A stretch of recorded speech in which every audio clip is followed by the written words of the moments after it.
You and I are about to dive into an exciting journey as you work your way through this course. So, let me introduce myself.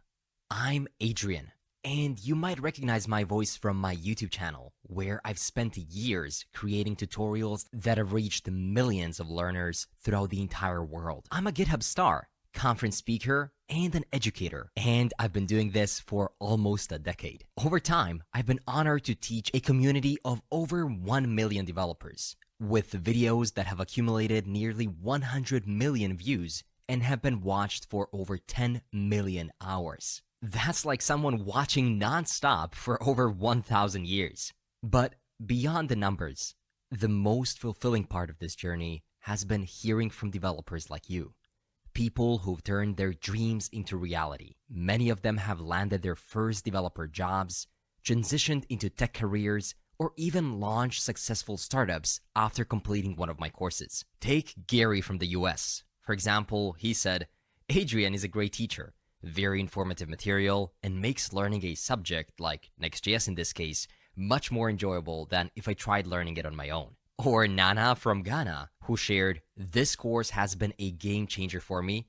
If you're on the fence about purchasing, let me assure you, this course has everything you need to become an industry standard developer." And there's Vamshi from India, who said, "Thank you, bro. This course is helping me a lot." These are just a few of the thousands of success stories I've heard over the years. And now it's your turn to put in the time, trust the process, and make these skills your own. I'm here to guide you every step of the way, so let's dive right in.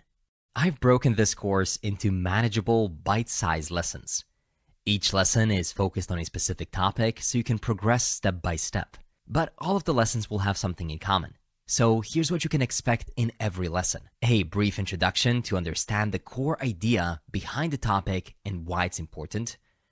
Follow along demos where you can practice coding as you watch and replicate everything shown in the lesson to reinforce your learning. There's going to be some quizzes and exercises to test your knowledge and identify areas where you might need to improve, and additional resources like links, references, and suggestions to deepen your understanding. But there are a couple of things to know so you can get the most out of this course. Number one is the active participation. Follow along with the videos. Don't just watch. Type out the code yourself. Repetition and hands-on practice are the fastest way to learn. Experiment with the code. Don't stop at what's shown in the lesson.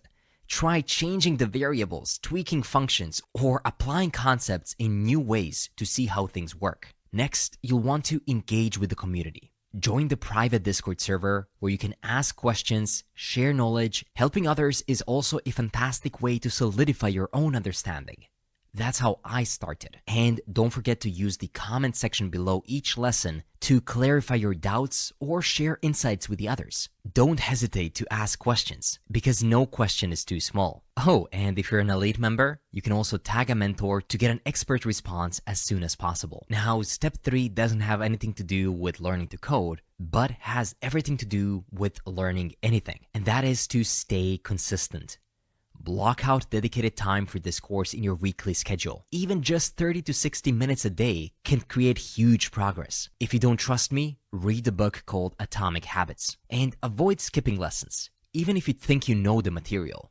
Each lesson builds on the previous one, and you might discover new perspectives or tips you didn't know. And on top of the consistency, I would also recommend reading a book called Deep Work, which allows you to get more out of the time you put in by staying super focused. And as a few additional tips, make sure to solve the quizzes below the lessons to reinforce your learning. Stay motivated by remembering that thousands of other people have gotten success by following this exact course. And just remember that mistakes are a natural part of learning. So when you encounter an error, take a moment to debug and understand what went wrong. Every error you fix is a lesson learned. And that builds on top of something I've already told you at the start of this lesson, which I believe is the most important takeaway, and that is to just experiment. Don't stop at what's shown in the lesson. Change the variables, tweak functions, apply new concepts, mess with the code, break it, fix it, learn it. Only that way you can get the true understanding of the topic. So let's dive in and start building your dream developer career. Before diving into the exciting world of JavaScript, let's set up your development environment for a seamless learning and development experience. First, choose a browser. Since JavaScript runs in the browser, you'll need one to test your code. If you're already using a browser like Chrome, Firefox, or Edge, you're good to go. However, if you're looking for something fresh, I recommend trying Arc. Arc is a new browser with a lot of cool features, such as a collapsible sidebar for better focus, customizable spaces to organize work, and full-screen views without the traditional top bar. That said, any browser will work perfectly fine for this course, so use the one you're most comfortable with. All browsers offer amazing developer tools, allowing you to do a range of things, from inspecting currently loaded HTML, CSS, and JavaScript, to showing which assets the page has requested and how long they took to load. You can open up DevTools in any browser by right-clicking the site and clicking Inspect. Or you can also use a shortcut, Command-Option-J on Mac or F12 on your keyboard. The second step is to install Node.js. Although this course doesn't cover backend development, having Node installed is a great idea. It allows you to run JavaScript outside the browser, and it's a must-have if you plan to explore tools like package managers or frameworks in the future. So head over to nodejs.org and download the latest long-term support version. Installation is straightforward and varies slightly based on your operating system. The third step is to install Git. While it's not mandatory to have Git installed for this course, it's absolutely essential for your growth as a developer. It's a non-negotiable.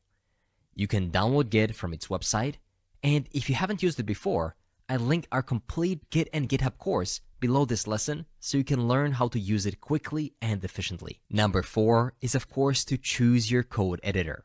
The code editor is where you'll spend most of your time writing JavaScript. The two most popular options are WebStorm and VS Code. WebStorm is a powerful IDE with features like intelligent code assistance and free access for non-commercial use. And VS Code is lightweight, highly customizable, and packed with features. Feel free to explore themes to personalize your editor's appearance. I personally use the Fira Code font with ligatures and a Katpuchin Mocha theme for a dark and sleek look. And step 5 is to keep it simple. You don't need to install every tool or extension right now. Start with the basics and add more as you go. The goal is to have an environment that feels intuitive and supports your learning. So, with our environment ready, you're all set to dive into this course. Hi there, and welcome to the Ultimate Next.js course. I'm so happy you joined the course, and I can't wait for you to start learning this amazing piece of technology. Before we get started, please join the Discord community if you haven't already. It's a special server only for determined developers who joined JSM Pro courses. I'm sure you'll find other like-minded people who will push each other forward, help each other, and make sure they're making the most out of their time. There's a link in the description of this lecture. Now, let's talk about the course. We'll use the best tech stack in the world. This means the newest version of Next.js. We'll use MongoDB as our database. We'll style our applications with the best choice of writing CSS, Tailwind. Now we have a lot more time than in our YouTube videos, so I'll explain every little detail. Finally, we'll use TypeScript. TypeScript is the industry choice these days, and this course is perfect for becoming familiar with it if you aren't already. As far as our requirements go, you'll need to know the following. Intermediate JavaScript, things like variables, operators, functions, arrays and array methods such as map, for each, filter, async await, ES6 arrow functions, let and const, destructuring, template strings, spread and rest operators. And also beginner React, things like components, props, state, JSX, creating functional components and styling, conditional rendering, mapping over lists, and React hooks such as useState and useEffect. You don't need any Next.js knowledge. And if you don't know the above, don't worry. I'll provide you with the resources in the description to learn the fundamentals of JS and React in a few hours. It will definitely be much harder than if you came in with previous knowledge and experience, but I'm sure you can do it if you're motivated enough. We will commence our journey by addressing the why and then proceed to do the how every time we introduce something new. At the very start of the course, we'll learn why we even felt the need for Next.js, followed by how the web works for different technologies, such as React, vanilla JavaScript, and finally, Next.js. Our initial focus will include setting up a Next.js project and exploring various setup methods. Utilizing tools like ESLint, Prettier, Git, and GitHub effectively, integrating Tailwind CSS and ShadCN, and constructing a well-structured code architecture. And afterward, we'll dive into the core concepts of Next.js, covering the fundamentals of Next.js, client versus server architecture, runtime versus build time, rendering strategies like SSR, ISR, SSG, and CSR, and how to think and approach building applications in Next. Then we're going to talk about routing, and that's going to include normal routes, dynamic routes, nested routes, route groups, parallel routes, and even intercepting routes. We're going to also cover different authentication methods, such as email and password, and social logins like Google and GitHub. Authorization concepts, including public and private routes, will be covered too.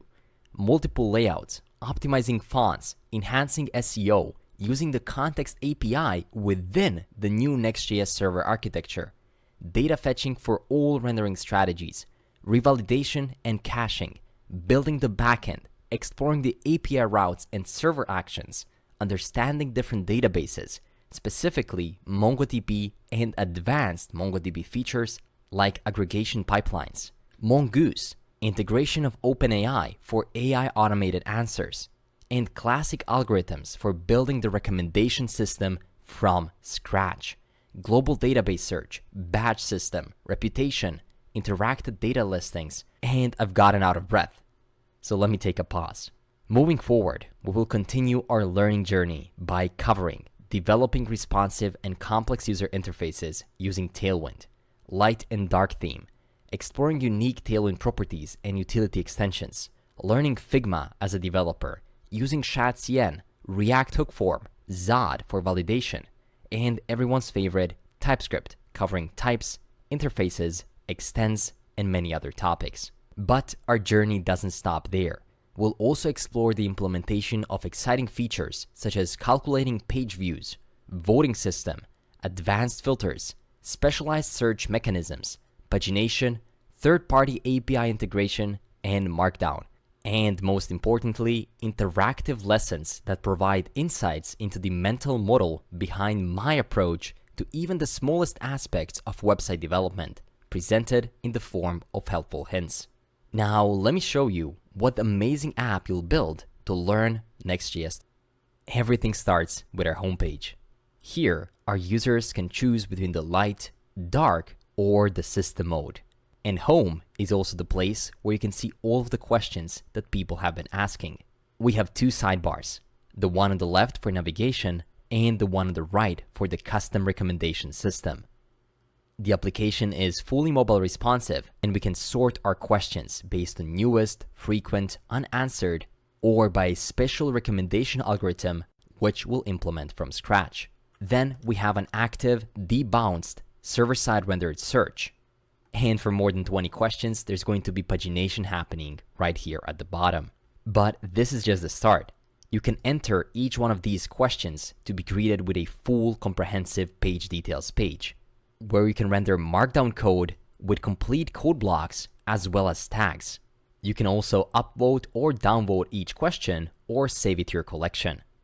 And just a bit below, we're greeted with a comprehensive answering system, where you can see all of the answers also in Markdown, which can be upvoted or downvoted with complete code blocks and the complete Markdown what you see is what you get editor. Answers are also paginated, and there's a complete validation system put in place. Not to mention that there's a special Generate AI answer feature, but we'll explore that once we log in. Next on the list, we have Community tab, where you can see all of the different users. You can search across those users and also filter them. Then we have the Tags page, where you can see all of the most popular tags, search them, or even filter them by popularity to see how many questions there are with a related question. There's a tag details page, so you can see all of the questions related to that tag. There's also the Find Jobs page, where you can see live fetch jobs from all of the most popular job APIs. You can search through them and also filter them by location. Now, there's also a whole subset of features that are hidden behind the login and the registration system. So let's go ahead and log in to explore them. We have a custom login and registration page where we can log in using GitHub, Google, or just create a new account. Once you're in, you can visit your profile. And here we have a comprehensive badging system where as you answer questions or post questions, and as your questions get more upvotes, you grow as a developer on our Dev Overflow platform. You can also add your details such as a link, location, when you joined, and a bio. Finally, here you can filter through all of your answers and top posts as well as tags. There's also a complete edit profile page. Now, once you're logged in, you can also ask a question. You can add a title, a question, and even insert a custom code block in any programming language you want. Not to say you can add tags, such as TypeScript and Next.js, all with a comprehensive validation system and with immediate response. But now, let's explore a really cool feature, the one that allows you to provide an AI-generated answer. So you just click here, and the AI answer has been generated for you. And of course, the goal of the app isn't for AI to provide the answers, but it can surely help you give a faster response. And now that we're logged in, we can also add a question to our collection, after which you can revisit it later on in case you need it for reference. Now, since we viewed a couple of questions, if you go back to the homepage and click recommended, also the top questions on the right side change as you traverse the application because the algorithm learns more about the tags you follow and the questions you look at. Now let's go to the light mode a bit to see how it looks like. I also like it quite a lot. And not to mention, there's a comprehensive global search system. So you can search for something like next, and it's going to automatically give you top matches for questions as well as tags, answers, and users. And you can also filter them right here within the search. So wherever you are on the page, for example on tags, and you search for something, it's going to show you the questions, the answers, tags, and even users if they are. So let's search for something like JSM, and immediately it's going to show you all the questions, tags, answers, and users, whatever there might be regarding to your search query, and you can quickly navigate to it. Now, I think I don't even have to mention how responsive our app is. Everything is working flawlessly. We have a custom mobile sidebar. We have complete mobile views that feel like a native mobile application, and the question details page looks flawless on mobile devices as well. But even more than that, if we go to home and open up the Lighthouse, this is going to test our performance, accessibility, best practices, SEO, and progressive web app functionalities. And if I click Analyze Page Load, Google is going to analyze our website in depth. And trust me, it is strict when providing you scores. But as you can see, we got an unparalleled score for such a comprehensive and hard and data-intensive application.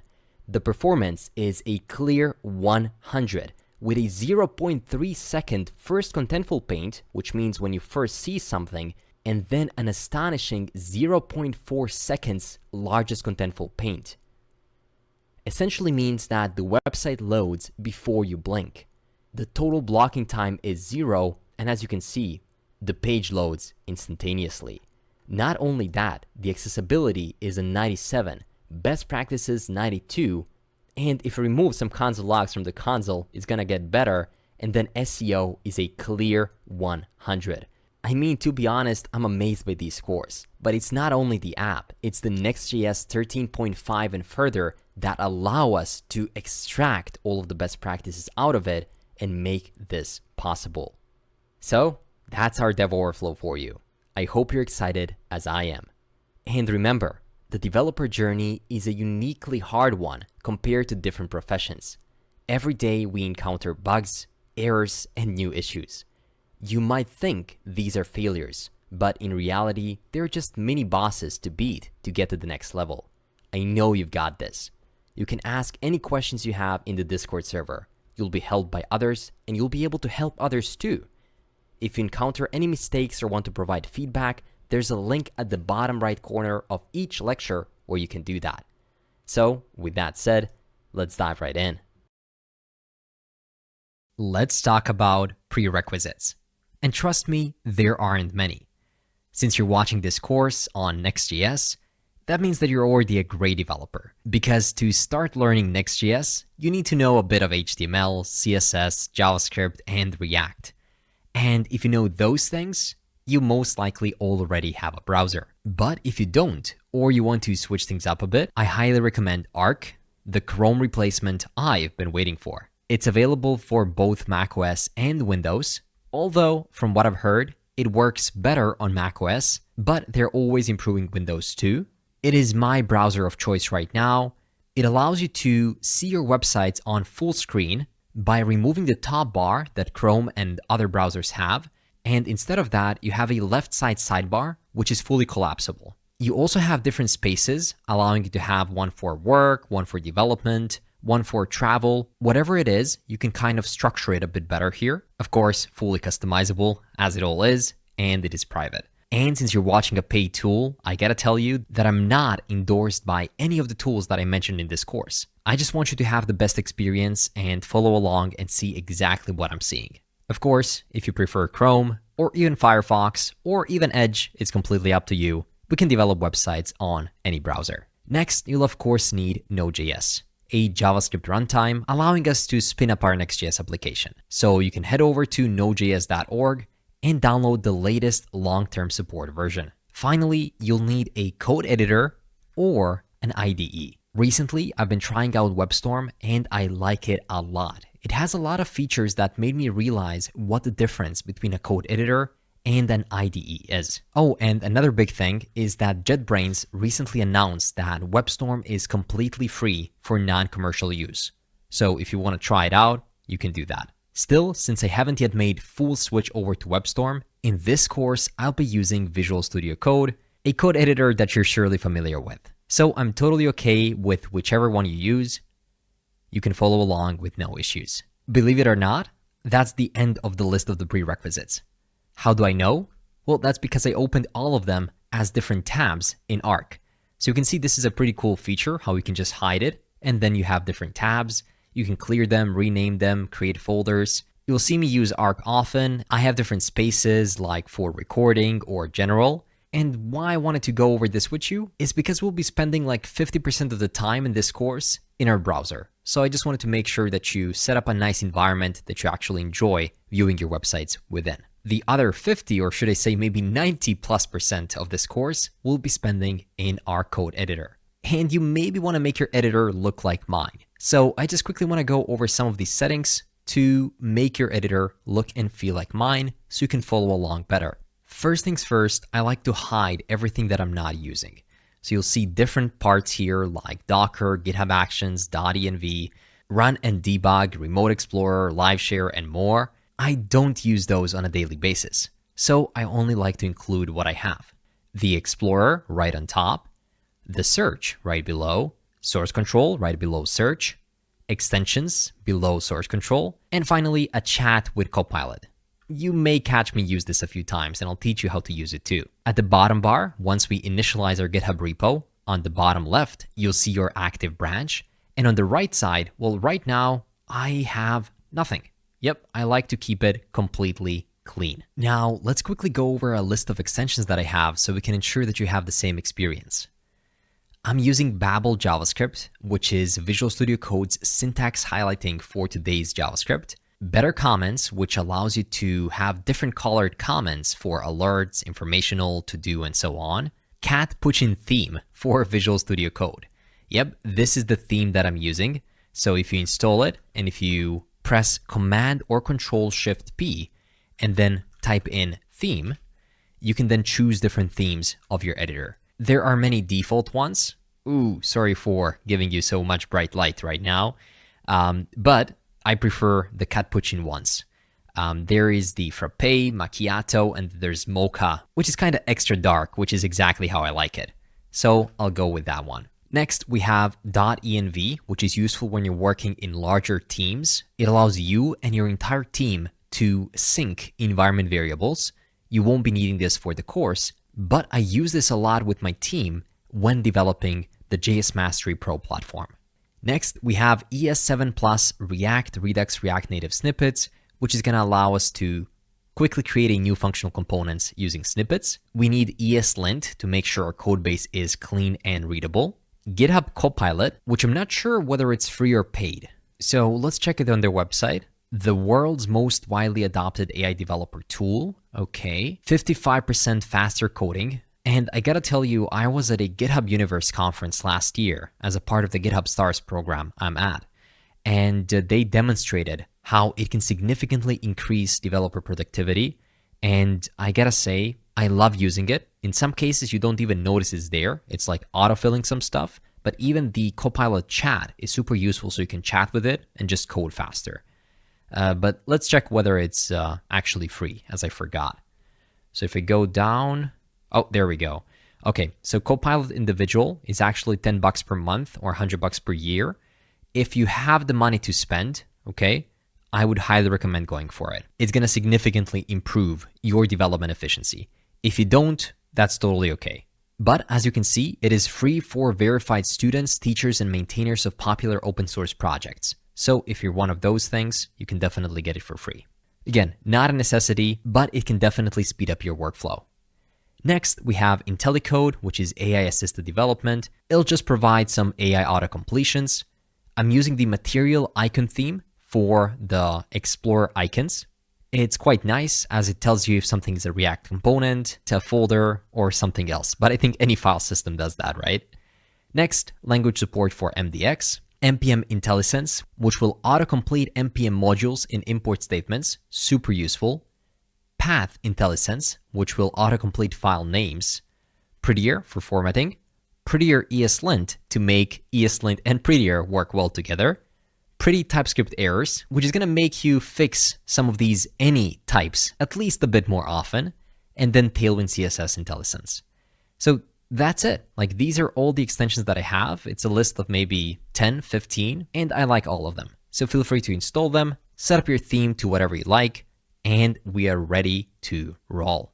Not that long ago, in 2015, React.js entered the scene. However, even the journey of JavaScript in the IT industry hasn't been exceptionally long. Originally developed by Brandon Ike at Netscape in 1995, JavaScript gained significant popularity during the early 2000s. This was largely due to Google's ingenious utilization of JavaScript to introduce interactive and dynamic features for map exploration. Subsequently, developers were introduced to frameworks and libraries, including jQuery, Angular, Node.js, React, and most recently, Next.js. These technologies have revolutionized the web development landscape, offering developers various new capabilities. Now, you might wonder, why is this information relevant to the context of this course? The significance lies in the fact that it highlights the timeless truth that change is constant. As we continue to advance and evolve as a society and as developers, our tools and technologies will naturally progress alongside us. We have no other option but to embrace and adapt to these changes. It serves as a reminder that our willingness to embrace new ideas and technologies is essential for growth and success of the ever-changing IT industry landscape. These technologies and tools share a common purpose: to enhance work efficiency and improve performance. In this era, we can still use vanilla JavaScript to create websites using HTML and CSS without a doubt. However, when it comes to developing applications on a large scale, the efficiency of using the latest technologies surpasses that of traditional approaches. To showcase and experiment with this concept, we have created a video on how to create a website using HTML and CSS on our YouTube channel. You can personally analyze the amount of code and the level of efficiency demonstrated in the video. To provide a brief glimpse of the evolution in JavaScript coding practices, here is the well-known Hello World. But in this case, we're going to explore it in various frameworks, starting from the core JavaScript language itself. Vanilla JavaScript. Here we have a button and then a document.getElement by ID, to which we append an event listener, and once we click it, we alert Hello World. With the jQuery, on the other hand, we can select the button in a simpler way, call the .click, and then do the alert. Then we have Angular, which has a component selector and a template, and then a class that shows the alert message. It's a similar situation in React, where we have a class, a method showMessage appended to that class, and then a return with a button that has an onClick message. Okay, but this is quite weird. From what we can all see here, there's an increase in the amount of code being written. It appears to be in complete opposition to what I mentioned earlier. Are you thinking the same? If we look at it solely from this perspective, you could definitely feel that the original language and framework require less code. However, it is important to consider the bigger picture. And that's what truly matters, doesn't it? In reality, we don't just build Hello World projects. We undertake more substantial projects that demand more utilization of various frameworks and tools to achieve the desired functionality and scalability. We could have talked about the big picture of using React or even Angular or vanilla code, but that is not the primary focus of this course. However, it is worth mentioning a few foundational reasons why these new tools make development more efficient. Number 1, architecture. React and Angular follow a component-based architecture, encouraging code reusability. For instance, if you create a component like a button, you can use it anywhere in the application as often as needed. This reusability enhances the maintainability and scalability of the application. Number 2, virtual DOM. The virtual DOM is a lightweight representation of the actual DOM. It facilitates efficient and optimized updates to the user interface, resulting in improved performance. Simply put, it tracks changes within the application and performs a so-called diffing process by comparing the previous version of the virtual DOM with the new version. It identifies the differences and updates the real DOM accordingly. Number 3, ecosystem and community. Modern libraries like React have vibrant and active communities. This provides developers with abundant resources, extensive documentation, reusable code packages, bug fixes, and support. And there are many other libraries and framework-specific reasons that you can explore. But to truly appreciate the impact, I would once again recommend visiting YouTube videos we created, where you can experience firsthand what it takes to build a simple landing page using 2 different tools to measure the efficiency of these tools. The first one is the sushi website built using plain HTML and CSS, and the second one is building a modern landing page using React.js. But hey, are you in the wrong course? Where does Next.js come into the picture? As mentioned earlier, as we continue to progress, technology also advances. jQuery addressed the limitations of vanilla JavaScript. Then React emerged to overcome the shortcomings and loopholes of jQuery. However, even React has its own challenges, which have now been addressed by another tool called Next.js. It's a big misconception that Next.js is a new language or a library. No, Vercel and the team behind Next.js embarked on a unique approach to develop a framework encompassing client-side, meaning front-end, and server-side, meaning back-end, functionalities, within a single application.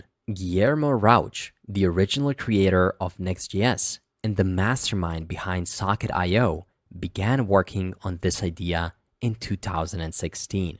Over the course of a year, Guillermo and his team continuously added new features such as file-based routing, automatic code splitting, hybrid rendering, internationalization, image and font optimization, and many, many more. The relentless dedication of the Vercel developers, coupled with their ability to transform diverse ideas into reality, has caught the attention of Meta, previously known as Facebook, the creators of React.js. Meta now explicitly recommends that developers use Next.js as their primary tool instead of relying solely on React. It's an extraordinary achievement by the Vercel team. And that's why we as developers now need to shift our focus to using the latest and greatest version, Next 15 and beyond, to build highly capable and production-ready applications. This exciting evolution opens up new possibilities and opportunities for creating advanced web applications. And this is just the beginning. So I just wanted to take a moment and let you know what an amazing developer you are.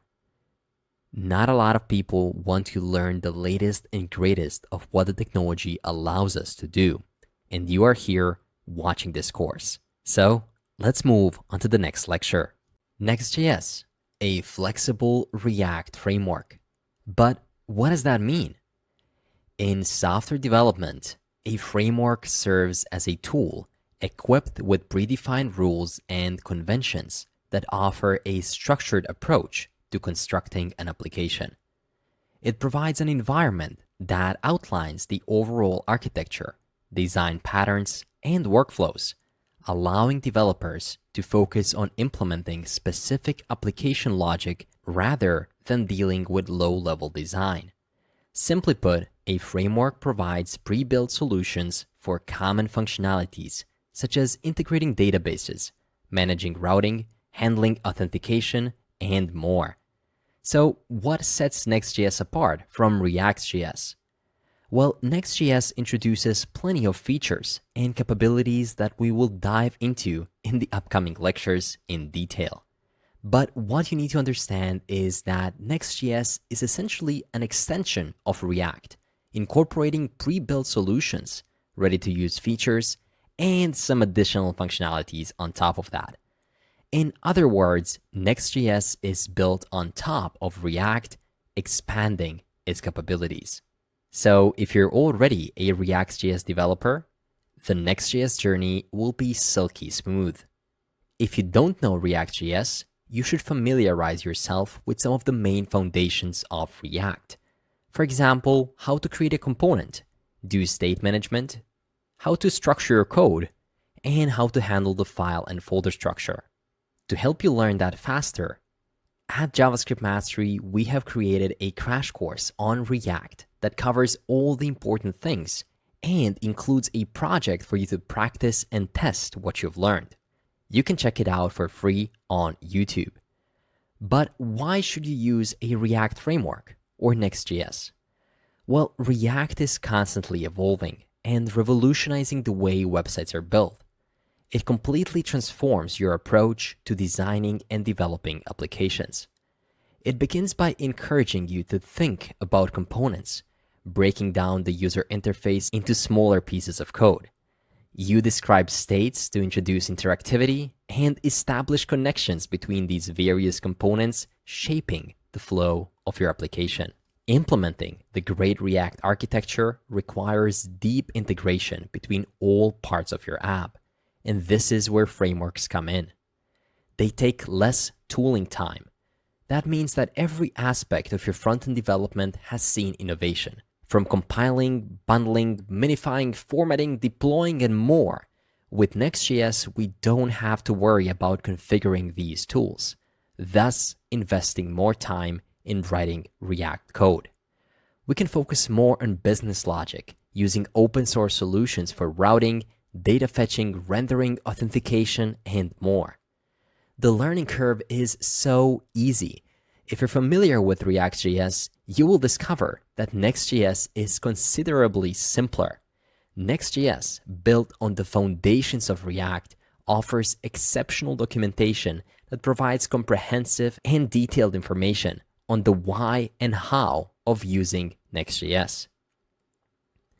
The Introduction Learn Next.js guide developed by the Vercel team is regarded as one of the best resources for the learning experience.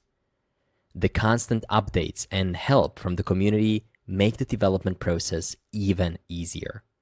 One of the key aspects of Next.js is that it is not just a front-end React framework, but a full-stack framework, enabling you to write back-end code alongside your front-end code.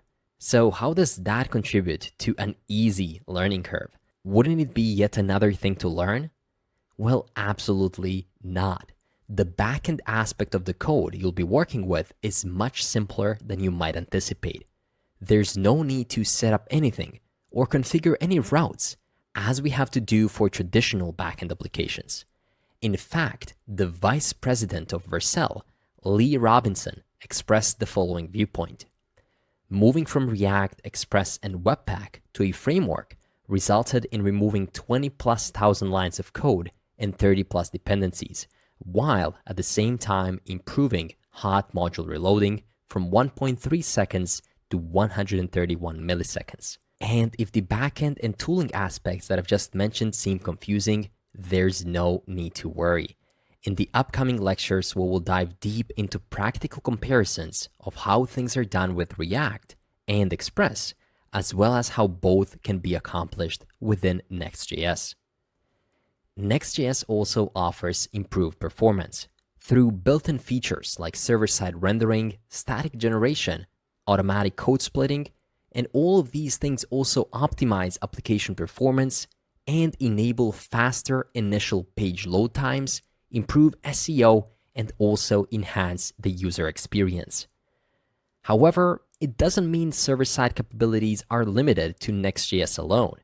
React has introduced a new concept called React Server Components, which allows rendering components on the server side. So wondering about why you would choose Next.js over React.js alone would be valid. The advantage lies in the convenience and productivity provided by Next.js. By utilizing Next, you can leverage the existing features of React without the need for extensive setup and configuration. Next.js automates many aspects, allowing you to focus more on utilizing the features rather than dealing with infrastructure and boilerplate code. This approach follows the principle of convention over configuration, streamlining the development process and reducing the amount of code you need to write compared to implementing React Server Components independently. Another big aspect of Next.js is improved SEO, or search engine optimization. Perhaps the most ignored, but also one of the most important topics in an application's life, and the only drawback of React.js. The key difference lies in the rendering approach between Next.js and React.js. Search engine crawlers are like busy visitors to websites. They come and ask for the content of pages. They explore the links on those pages, carefully examining and organizing them for ranking purposes. This is what they do every day, and they get tired, right? They want to quickly know what is there to visit, or they're not gonna like it at all. So to do their job well, they need to be able to access the content of the website immediately. And React.js renders everything on the client side, sending a minimal HTML response from the server. So how it works is the server sends a really minimal HTML file and then a huge JavaScript file that then the browser executes to generate the HTML. This poses a challenge for search engine crawlers to access and understand the complete content of the page because at the start, it's not there. It is being generated by JavaScript. On the other hand, Next.js provides the option of static site generation, SSG, or also server-side rendering, or SSR. With SSG or SSR, the server sends the complete HTML file and the minimal JavaScript code to render only the content requiring client-side interaction. This enables search engine crawlers to access content easily and index every page of the Next.js website accurately. But now you might wonder, why should I prioritize SEO? Well, SEO is essential for making your website visible and highly ranked in search engine results. When you focus on SEO, you get several benefits, like more people visiting your website, better user experience, increased trust and credibility, and an advantage over your competitors because your website shows up higher in search results. Giving priority to SEO can greatly impact how well your website does and how many people find it online, which is the most important point of why you're creating your website in the first place. Another big aspect of why you should use Next.js is that it is always advancing. Next.js, being the ever-evolving framework, consistently introduces new features to simplify developers' lives. With over 7+ versions released last year, Next.js focuses on innovation and improvement for a better user experience. This is precisely what frameworks like Next.js aim to achieve, making development easier and more efficient. On top of that, other technologies like Expo, used for building React Native applications, are also adopting Next.js's groundbreaking features. Inspired by Next.js's file-based routing system, Expo developers have implemented a similar feature, Expo Router, to improve the decade-old routing system in React Native. Isn't that great? Master one feature and effortlessly utilize it across multiple platforms. However, the list of features provided by Next.js goes beyond what has been mentioned so far. It offers a wide range of capabilities, including seamless file-based routing, efficient code splitting, image and font optimization, hot module replacement, API routes, built-in support for Sass, CSS modules, data fetching choices, error handling, metadata API, internationalization, and so much more. It is best to try these features firsthand through practical implementation to truly appreciate its potential. And that's precisely what we will do in the upcoming lectures. Dive into the coding aspect. Now, you've been listening to me for the last 2 lectures, and maybe you just like the sound of my voice, or maybe you really trust me. But still, you might be thinking, all right, I'm willing to trust your insights on the new features of Next.js and such. However, is it actually being used by people? Are companies actively seeking professionals with Next.js expertise? Is there a demand in the industry? And if you're wondering the same, let the data speak for itself. In the past 30 days, Next.js has received significantly higher search interest worldwide than React.js. But hey, that's just a Google trend. What about the industry? Are people even creating websites using Next? Well, let's take a look at the Next.js showcase, which shows different companies using Next.js. Notion, Hulu, Netflix Jobs, Nike, HBO Max, Audible, Typeform, TED, Auth0, Product Hunt, Hyundai, Porsche, REPL, Marvel, Futurism, Material UI, Coca-Cola, Ferrari, Hashnode, and Verge are only some of the names and websites that use Next.js internally. And there are many, many more renowned names. This list of incredibly powerful companies demonstrates the genuine excitement and widespread adoption of Next.js. Considering the rapid rate at which companies embrace Next.js, it would be no surprise to witness a huge surge in demand for Next.js jobs in the coming months, if not years. Now is the perfect time to seize the opportunity and prepare for the future job market by mastering Next.js. With this complete course and the signature JSM Stack Overflow application, you can become the next expert Next.js developer. So grab a cup of coffee and let's get started on this exciting journey. Are you eager to dive into some Next.js code? I'm sure you are. Although writing code is important, we must first build our foundations. It'll not only help you in clearing interviews, but also in making sound decisions in designing your application. If your why isn't clear, you'll have no idea what you're doing, and you'll blame it on Next.js by saying that it's an overrated piece of technology. That will only showcase your lack of knowledge. It's a foolproof recipe to amaze everyone with your impressive ignorance.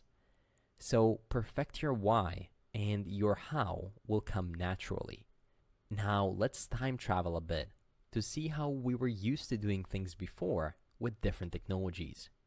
First, the vanilla approach: HTML, CSS, and JavaScript. Websites built using the web's fundamental elements, namely HTML, CSS, and JavaScript, function differently compared to the latest technologies. When a user visits such a website, their browser or the client sends a request to the server, which is another computer where the site is hosted, asking for the content to be displayed. Traditionally, for each of these requests, the server responds by sending 3 files: HTML, CSS, and JavaScript. Of course, only if JavaScript code is involved. The client browser receives these files and begins by analyzing the HTML file. Then, it applies the styles from the CSS file and implements any user interaction, such as event handlers or dynamic behavior specified in the JavaScript file on the web page. If the website has multiple pages, the client will send additional requests to the server for each page. And in each response, the server will again send 3 files containing the respective content needed to render each subsequent page. Well, what's the catch? Let's talk about processing, bandwidth, and load time. Most processing occurs on the client side, meaning the user's web browser is responsible for rendering the HTML page and executing any JavaScript code present. However, if the website is complex and the user's device needs more capabilities, it can strain the browser and become too much to handle. When it comes to bandwidth, as the server sends complete files to the client for each page request, it increases bandwidth usage. This becomes particularly significant when dealing with complex websites containing numerous pages and video and audio clips scattered throughout the website. And the initial page load time when compared to the latest technologies. This is due to the complete transfer of files for each request. Only after the server has sent all of the necessary files and the browser has finished parsing everything will we be able to view the website's content. Now, let's get a bit more modern. Let's talk about the React way. React helped to improve the development lifecycle by introducing components, virtual DOM, and the client and server mechanism. When you access a React website, the client's browser sends a request to the server for the website content. In response, the server sends a minimal HTML file, which serves as the entry point for the entire application along with a bundled JavaScript file. React initiates client-side rendering using this JavaScript file, manipulating the virtual DOM. Instead of directly modifying the actual DOM, React updates the virtual DOM and then applies only the necessary changes to the real DOM, resulting in the desired page display. React utilizes its client-side routing library, React Router, to navigate to different pages within the React application. This library enables changing the route without a full server request, preventing page refreshes. React Router re-renders the relevant components based on the new URL when a new route is triggered. If the new page requires fetching data from the server, the corresponding components initiate requests to retrieve the necessary data. Now, what's the catch with the React way? Why don't we stop there? Well, let's talk about complexity, processing, and SEO. Building a React application can present greater complexity than traditional HTML, CSS, and JavaScript websites. It involves thinking in components, managing state and props, and working with the virtual DOM, which may require a learning curve for developers new to React. Similar to the traditional approach, React primarily performs client-side rendering. It heavily relies on JavaScript for initial rendering and subsequent requests to update the user interface, which are all handled on the client's browser. However, this reliance on client-side rendering can delay rendering and interactivity, particularly on devices with slower processors and limited resources. And yes, if you recall, we previously touched upon a notable drawback of React when compared to Next.js in the introduction lecture. The issue is that search engine crawlers might not be able to fully access the website's content since everything is handled through JavaScript and only rendered on the client side. As a result, it impacts the website's visibility in search engine results. And finally, let's talk about the Next.js way, which is a blend of both. Knowing the benefits and limitations of both techniques, Vercel developers allowed us to choose where to render the content, on the client or on the server. Typically, when a user visits a Next.js site, the client sends the request to the server, which starts executing React components, generates HTML, CSS, and JavaScript files, and sends back the fully rendered HTML to the client as a response. This file includes initial content, fetch data, and React component markup, making the client render it immediately without waiting for JavaScript to download and execute. But it doesn't mean we don't receive any JavaScript files. The server will still send the JavaScript code as needed for the user interaction. From here, Next.js takes over and performs client-side hydration. Have you ever encountered the issue of a hydration error where the user interface doesn't match what was originally rendered on the server? Well, this is what it is about. Hydration is attaching JavaScript event handlers and interactivity to the pre-rendered HTML. And when the placeholders of React components, for example divs, forms, spans, don't match to what's being rendered on the client side, you can see that error. This is what it is. The hot topic of web development, SSR, server-side rendering. And for subsequent requests, you have full control over where to render your page content, either on the server side or on the client side. In the next lecture, we're going to talk about in depth about different types of server-side rendering along with client-side rendering and when and where to render what. So prepare your typing fingers, because we're finally diving into the code.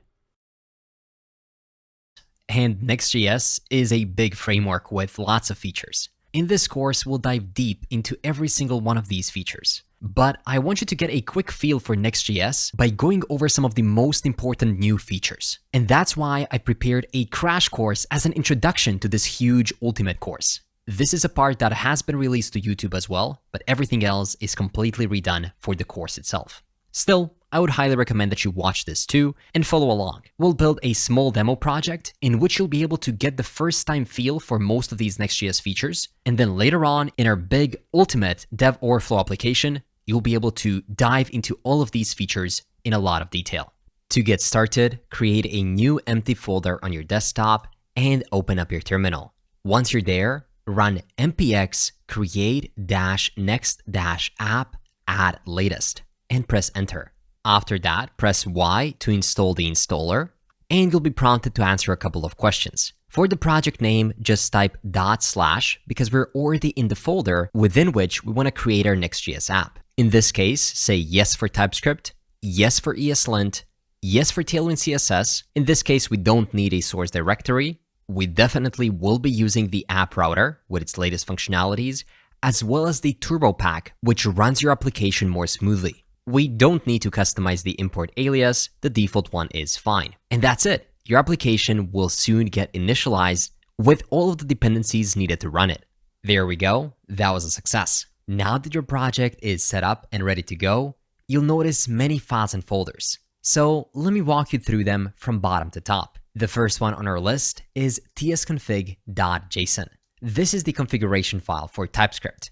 It defines what should be type checked, ignored, and the rules to follow. Next, we have a tailwind.config.ts.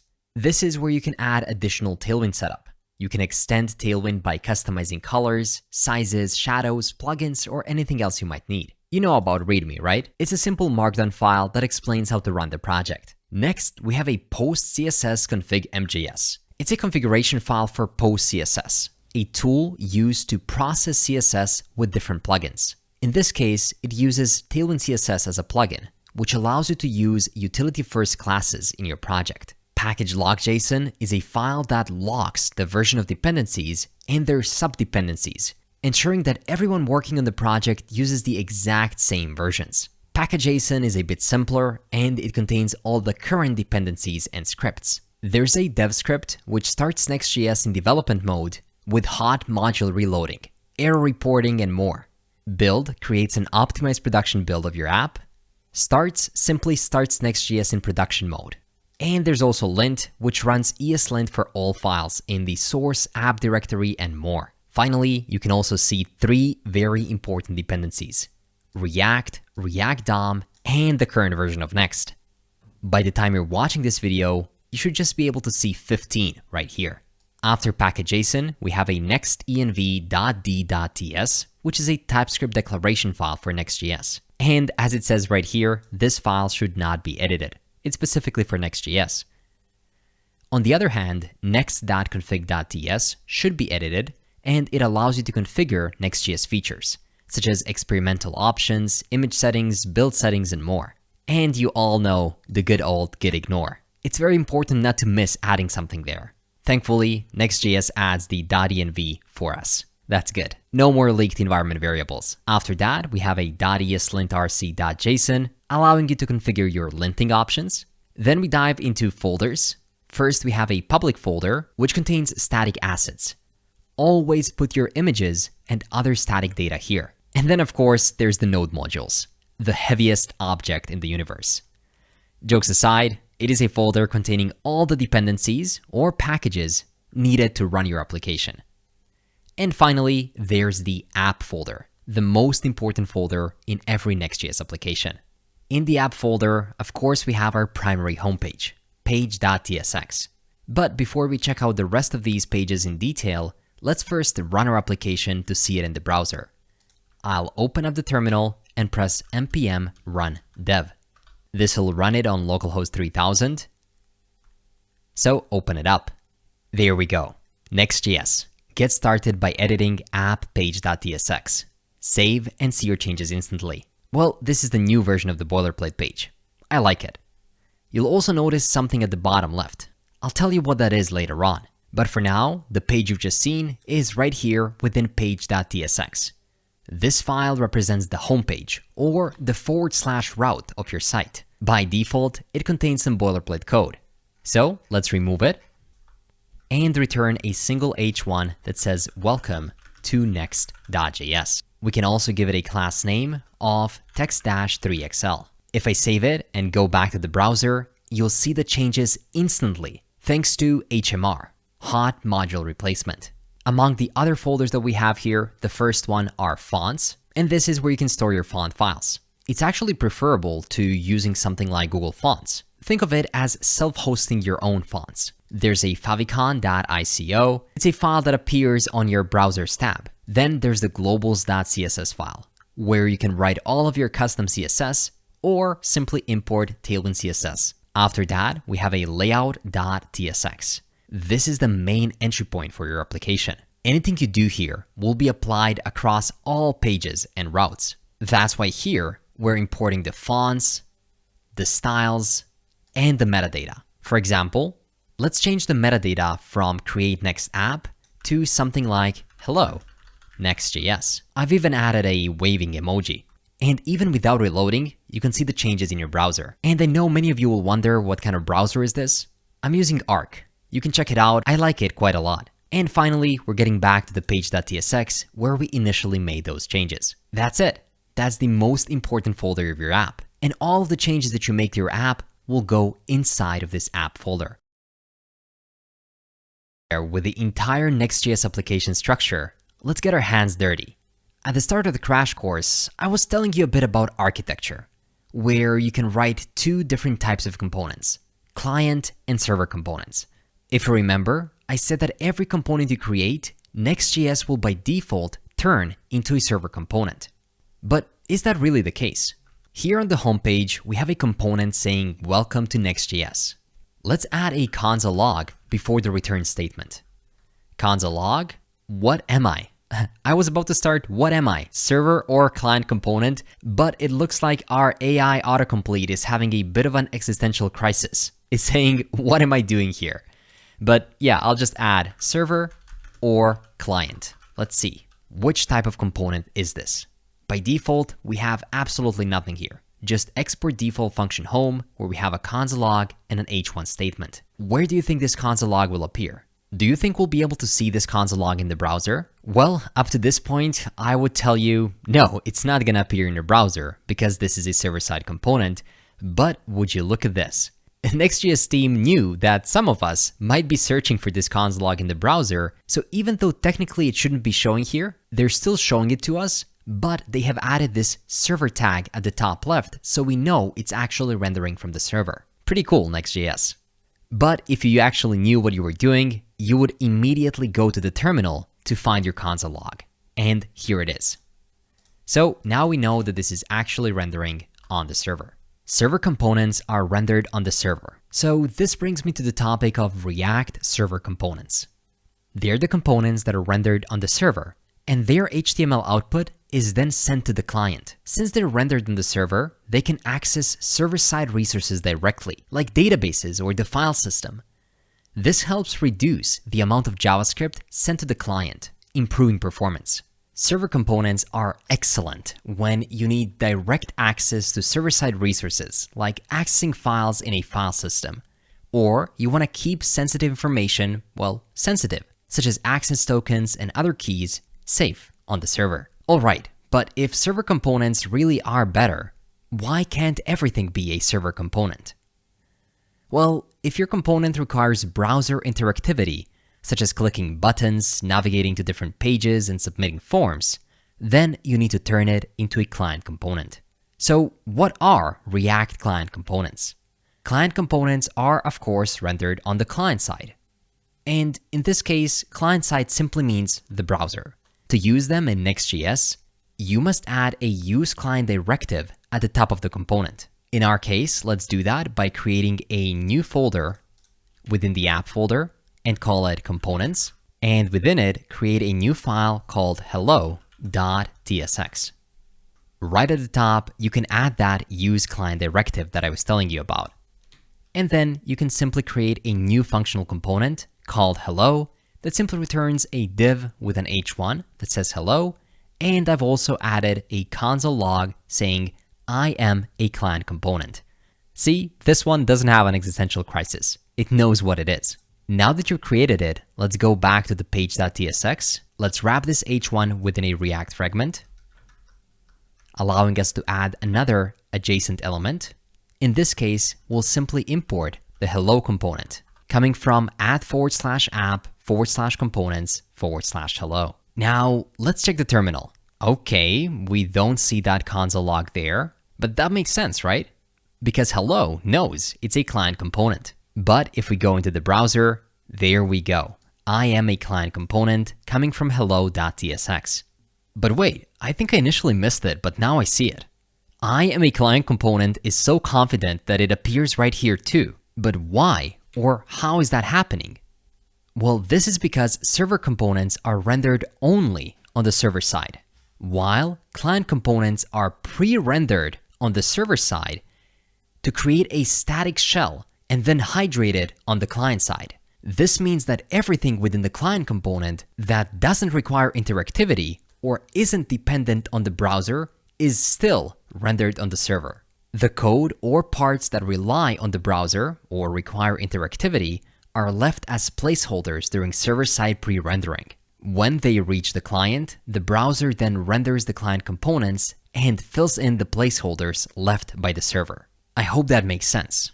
And that answers the question of what is server-side pre-rendering. A pretty cool feature by Next.js. I hope that's clear now. But if you're still unsure, take a second to pause it and rewatch it until it clicks. You can also add some additional console logs or components and then render them within the page.tsx. Don't proceed further if that doesn't make sense. And for a deeper dive with clearer explanations and more visuals, I would recommend checking out the Ultimate Next.js course, where I break down the entire client-server architecture in detail. So finally, when should you allow Next.js to turn your components into server-side components, and when should you manually change them to client-side? Well, a good rule of thumb is to leave it as server-side component until you need some browser interactivity, at which point you'll most likely get an error, and then you can add the use client directive at the top. But if you want to understand on a deeper level when should you use each one, always refer to this table within the Next.js docs. I'll make sure to link it as an essential resource within the ebook that you can download. This is the best table that simply explains when you need something to be a server or a client component depending on what you need that component to do. Routing. Next.js uses a file-based routing system. And doing everything on a single page is boring, right? Currently, we only have one route, which is the home page. So how do we create a new route, like /about? It is as simple as creating a new folder and a file. In the app directory, create a new folder and name it about. And within that folder, create a new page.tsx file. Within there, you can create a single functional component that returns a div that says about. Now go back to the browser and simply add /about to your URL. And if I zoom it in a lot, there we go. The route is being displayed. This is how you create routes in Next.js. It uses an intuitive file-based routing system where folders are used to define routes. The folder name becomes the route name, and the page.tsx inside of it becomes a file that gets rendered for that route. It's a special file naming convention for displaying that route's content. But in most cases, that won't be enough. You'll need nested routes. Let's say you're developing an admin dashboard within this application and you want to create a route for dashboard users and dashboard analytics. Of course, you can't create two folders with the same name. This is where nested routes come in handy. Let's create a new folder called dashboard, inside of which we'll create two additional folders. One will be called users and another one will be called analytics. And both of them will contain a special page.tsx file. There we go. You get one and you get one too. Within them, we can simply run rafce. If you don't have that quick command, you can install it as a package. It's called React Snippets. And then within this one, we can call it users. We can duplicate that and we can also add it within analytics. And if you go back to your browser, go to /dashboard /users, you can see users. And if you go to /analytics, you can see analytics. But of course, if you go just to dashboard itself, it's going to be a 404. Here's a quick question for you. Do you know how you would create a separate dashboard homepage if you wanted to? The answer is simply add another page.tsx within the dashboard folder itself.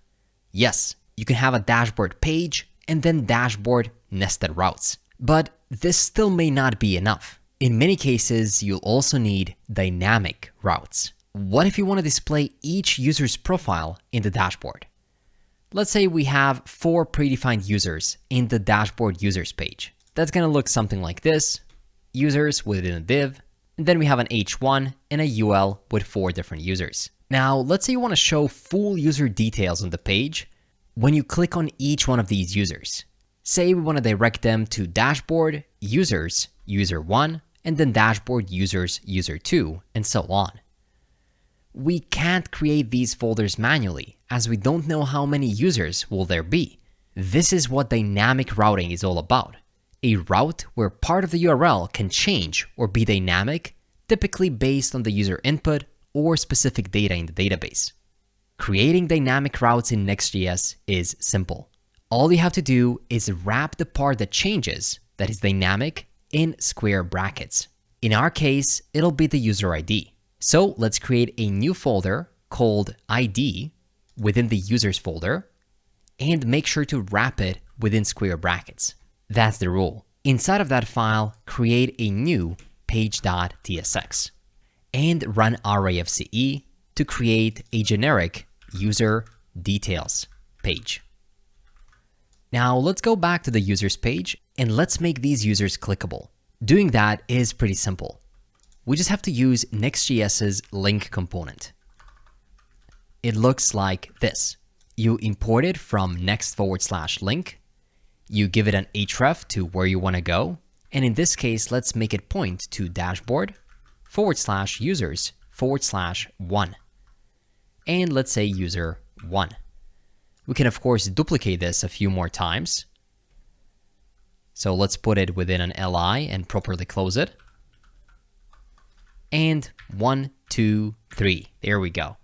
And we can also change their names, 2, 3, 4. Now, if I go back to the browser, I can actually click on these links and look, they led me to the user details page. But they all do, right? 3, 4, they're all leading to the same user details page. Or the page is technically different because right here, you can see it says users 1. And if you go to users 2, it's going to say users 2. But how do we extract the different information about each one of the users? Let me show you. I'll go back to user details page and we can extract this dynamic parameter from the folder from the params object. You destructure right here at the top of the function and then you say params. Since we're using TypeScript, we also need to define the type of the params. It'll be an object containing a single ID, which will be of a type string. And how do I know that it will contain a single property called ID of a type string? Well, that's because we call this dynamic route ID by saying ID within square brackets. If you said something like name here, you would be able to extract it by saying something like name. In this case, let's destructure the ID from params by saying const ID is equal to params, or you can also use the dot notation saying params.id. Finally, now we can say user profile, and then we can show the actual ID. Let's actually turn this into h1 and give it a class name of text-3xl so we can see it better. Now, if you go back, you can see user profile 2, user profile 3, 4, and so on. And in real life, this would work exactly the same. You will always be fetching just the user ID. But then from that page, you can make a call to the database that'll give you all the other user information, such as their avatar, full name, username, and more. So now you know what params are. And if you want to get access to this information, such as this ID elsewhere and not within a Next.js page, you can use a client component hook called useParams that lets you read routes dynamic parameters filled in by the current URL. Next, let's learn about layout. Earlier, I told you that the layout.tsx file is the main starting point of our app. To demonstrate this, let me add a text of root before rendering the children.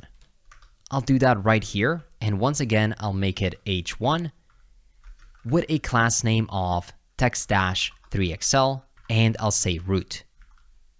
Now, if you check out the homepage, it'll say root, welcome to Next.js. Then if you go to /about, you'll see root about.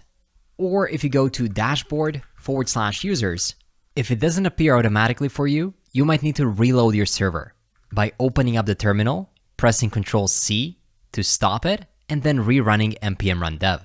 But you get the point. Root appears on top of all the pages. This is because layout.tsx acts as the parent for all of these routes. It allows you to share UI elements across multiple pages. For example, you can place features like a navbar or a footer in the layout, and they'll appear on all children routes, saving you from having to import them on every page. Simply add them once in layout.tsx, and they'll be available wherever needed. In Next.js, a root layout is always required, but you can create additional layouts if necessary. Let's say you want to render a specific UI just for the dashboard routes. We can do that by adding another layout.tsx right here within the dashboard. The name has to be layout. Don't try something else Otherwise, Next.js won't recognize it. Creating a new layout is as simple as creating a new functional component and then getting children right here. Just to make TypeScript happy, you can also define additional types, such as children is equal to React node, and you might need to import React. There we go. Now everybody's happy. Within this div, we can then render children, and the children in this case will be all other pages that you're showing within this layout.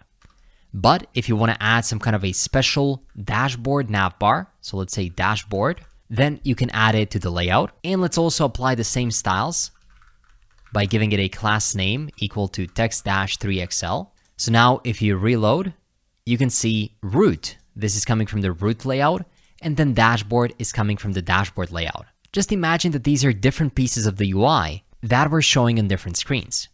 So dashboard users and dashboard analytics has both root and dashboard, but as soon as you exit the dashboard route group, you're back to just root. I hope this makes sense. But there's more. Route groups. Let's say you don't want the root layout to appear in the dashboard routes and only show up in non-dashboard routes like home, about, and more. This means that you'd need a separate navbar for the dashboard and another one for the non-dashboard routes. That's pretty similar how things work in real life, right? In such scenarios, you can use route groups. They allow you to organize your route segments and project structure without impacting the URL path. This means that you can create folders, but unlike nested routes, they won't show up in the URL. You do that by wrapping the folder name inside parentheses. In our case, let's create two different folders. One will be called dashboard in parentheses, and the other one will be called root in parentheses as well. Now move the dashboard folder within the dashboard in parentheses, and move the home page and the about folder in the root. Now remove the root from the root layout file. Let's say this is a root navigation bar, and add another layout.tsx file within the root route group. Once again, it is a single functional component that accepts children. And then now you can render the navbar right here. So let's do an h1. In this case, let's give it a class name equal to text-3xl. And let's simply say navbar. And you must render children in every layout file. So let's render them below. And one last change is to move the layout.tsx from this dashboard folder to this dashboard folder right here. Now each route group has its own layout. Now if you go back to the website, you'll see everything is as it was. We have navbar on top of the home and /about route. And if we go to dashboard and then users, you can see that we have only a dashboard navigation bar. Everything works as expected. So why are we using these route groups in the first place? Well, take a look. They're making our code more organized without affecting the URL. To go to the home page or to the about page, you don't have to say /root /about. You simply say about. So whenever you place a folder name within parentheses, that means you're creating a route group and it will not be mapped to a URL path. And why is this useful? Well, one, for organizing your code. You can see everything is cleaner now. And the second reason is that you can have separate layouts for different route groups, which are going to give you different UI, but without affecting the URL. So let's rewind one more time. Route groups allow you to create folders without affecting the URL. And even though creating route groups isn't taken into account, you can still create files like layout.tsx inside of them. And it's important that this root route group still points to the home page. So this page right here is the primary home page. If you were to copy and paste this file into the dashboard, that wouldn't work because now we have two parallel routes that resolve to the same path. I hope this is clear. Understanding route groups is extremely useful because they allow you to separate concerns, manage route segments, and render content properly, all without showing them in the URL. Next, let's talk about error handling. In Next.js, there's a special file called error.js, or TS if you're using TypeScript, that catches errors and displays them on the UI. Similar to how we were able to create multiple layout files for each folder, be that a route group or a route folder, we can do the same for the error.ts file. Let's throw an error on purpose in the About page. I'll head over to that page and I'll say throw new error. I'll say something like not implemented. And don't forget to delete this duplicate of a page TSX within the dashboard. That one is still throwing us the old error. Once you do that and go to About, you'll see an error that is fine for us developers, but you never want to show it to the end user. Rather, if there has to be an error, let's show it within a nice UI. At least the user will feel better that way. To do that, let's create a new error.tsx file in the root folder.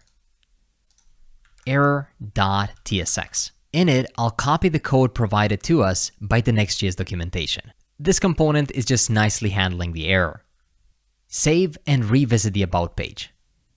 Check it out. We don't see that red pop-up anymore. Rather, we see what we have implemented in the error.tsx file. Something went wrong, try again. Super simple and straightforward to handle errors in Next.js, right? And as I said, you can even create these error files specific to different routes. If you just want to have one global error, then you can do it by creating a global error.tsx file in the root of the app folder. That's going to look something like this. I'll go into the app and create a new file called global error.tsx. The code will look something like this. I'm not sure why my indentation is not working when copying, but you get the idea. You can specify the HTML and the body and simply show some kind of an error. Take a note that error boundaries must be client components. Now, going back to our app, can we see this error? Well, not really. Unlike layout.tsx, which displays everything from its parent, the error file works differently. Only the closest error file to the route takes priority, meaning you won't see the content both from global error.tsx and from the root error.tsx. Errors will bubble up to the nearest parent error file. Not all of them. Make sense? And to talk about something else other than errors, let's talk about loading UIs. Loading UIs in Next.js works very similarly to error handling. You want to show some kind of a loading progress while data is being fetched for users with a slow internet connection. It is as simple as adding a new loading.tsx file in the folder. In there, you can create any kind of a loader or a nice looking spinner. Now, as your page reloads, this file will show. I'll keep reloading the screen so you can see that loading bar. Adding loadings to your Next.js really doesn't get simpler than that. While the data is loading, Next.js will show the content you specified in the loading file. And once the data is received, the content in the page you're trying to render will be shown. It's super useful and surprisingly easy to do. And in addition to these main file conventions like page, layout, error, and loading, Next.js also provides other features like parallel routes, intercepting routes, and localization routes that display content based on the user's language. You can explore all of these in the Next.js's documentation. Most interesting concept in Next.js. There are different ways in which we can fetch content. A traditional way is using a use effect. For example, this is what you would do. Let's say that you have a homepage where you're trying to set and fetch some albums. You create a new empty use state, you declare a use effect within which you declare an asynchronous fetching function. Within it, you have an await fetch where you're trying to get some albums, and then you return that JSON and set it to the state. Finally, going a bit down, you map over those albums and show the data. But this isn't super efficient. There is a better alternative to fetch, and it's happening on the server side. Not only is it faster and more efficient, the code is also so much cleaner. Check this out. You declare a new functional component called home, and immediately on top of it, you make a fetch request.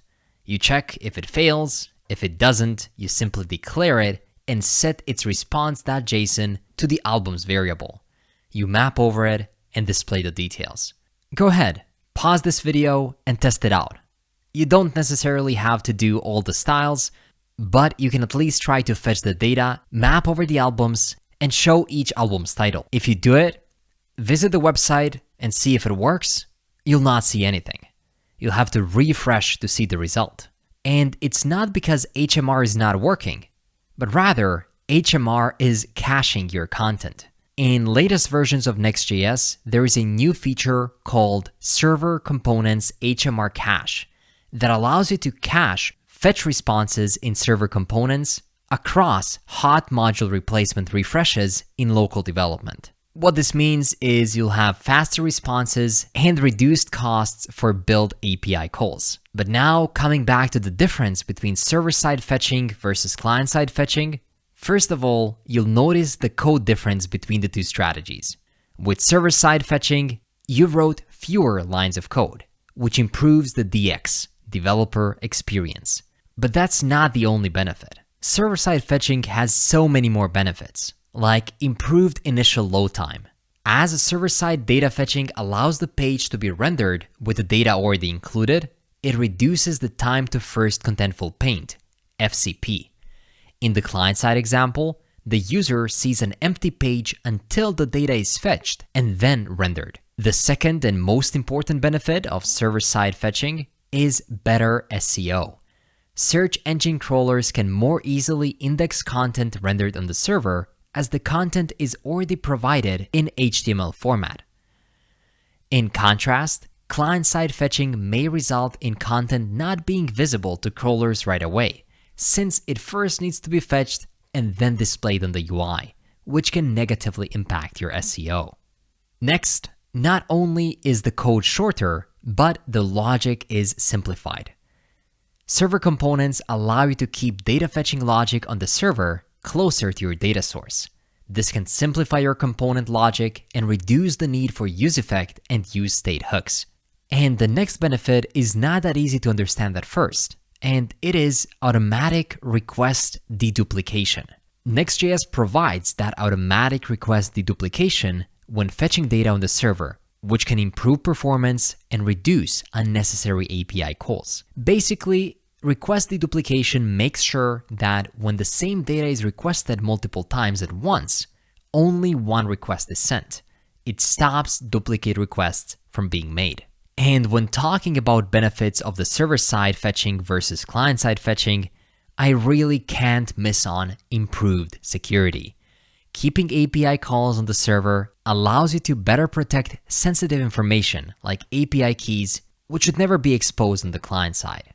And adding to the list of benefits, we have reduced network waterfall. Client-side data fetching often leads to a network waterfall where requests are made sequentially. Server-side fetching can more efficiently parallelize those requests. I'll teach you how to do these parallel requests in our build and deploy project, so keep watching. But this isn't just about fetching. You can server render any other calls, maybe a direct database call to Prisma to get the list of posts, or even with Mongoose and MongoDB like this. That's the beauty of Next.js. This is achievable because these components are React server components, which allow you to access server-related resources directly. This means we can make direct database calls instead of needing to create an API and then fetch that API once again. And if you're still not convinced, you can always go for client-side fetching. How? Just add useClient at the top, bring back the useEffects, the useStates, and you're all set. Next.js will allow you to do whatever you think is best. And let's be honest, this is how we all used to use Next.js when we first transitioned over from React. It only feels natural, but it is the wrong way to use Next.js. And that's what made me create the whole Ultimate Next.js course in the first place, to teach Next.js the right way. But now take a moment to test both client-side and server-side rendering. You'll notice the differences I mentioned, such as seeing the blank page initially with client-side rendering, or if you inspect its source and see that nothing is there, or client-side not functioning at all if you disable JavaScript. In contrast, server-side fetching will still display the results even if JavaScript is turned off in the browser. But now that we know that server-side fetching is preferable, let's explore different server-side strategies that allow you to manage how and when you render your content on the server side. You see, this is a crucial part of Next.js. And I know that some of you might be thinking, I just want to code already. But without understanding these concepts, you'll probably end up saying, I hate Next.js, it never works. The truth is, it does work. Just not for you. You just need the right skills to make it happen. That's why, even on my platform, I dedicate an entire section to breaking down these strategies before we touch a single line of code. And we'll be doing the same thing in this video. Trust me, it'll make your life a whole lot easier. The first technique is static site generation, or SSG, a technique where HTML pages are generated at build time. This means that the content is created when you deploy your site, not when a user requests it. It's extremely fast and can be served from a CDN, but it's not suitable for websites that need frequently updated content. By default, Next.js uses a static rendering strategy. Your result is cached and delivered through a CDN network. Ideally, you want to use this strategy for blogs, documentation sites, or marketing pages.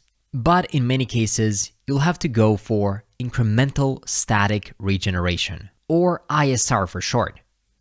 It's an extension of SSG that allows you to update static content after you've built your site. This means that it'll create static pages at build time, behaving like SSG, and then after some time has passed, it'll create or update those static pages once again after you've deployed your site. Basically, it combines the benefits of static generation with the ability to refresh or update content. If you want to use ISR as a strategy, you can do this in two ways. The first one is time-based revalidation. You can revalidate your entire page after some time by simply exporting a variable called revalidate and set it equal to the number of seconds of when you want to revalidate. Isn't that crazy? Export const revalidate, and then that changes your rendering strategy? Super simple. And the second way is to revalidate the request after some time. And that would look something like this. You have a fetch, and then you provide the options object with next revalidate. The difference between these two is that the first approach uses the revalidate export, which is a route segment config. It sets the revalidation time for the entire page to 3600 seconds, or 1 hour.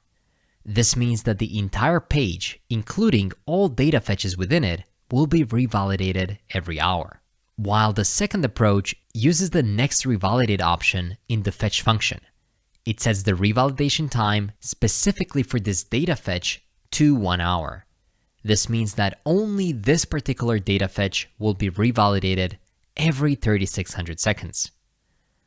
While other parts of the page or other data fetches, if any, are not affected at all. And there's also on-demand validation. Instead of doing it on time, you can also revalidate using revalidate path and revalidate tag for on-demand validation of content. I hope that's clear enough. That's how you can use ISR. It's perfect for those websites whose content changes occasionally, but still doesn't need real-time updates. The next rendering strategy is server-side rendering, or SSR. It generates the HTML for a page on the server in response to a user's request. This means that the content is created dynamically for each user request, and not only for each deployment. It's slower than SSG and puts more load on the server, but you'll always have up-to-date content.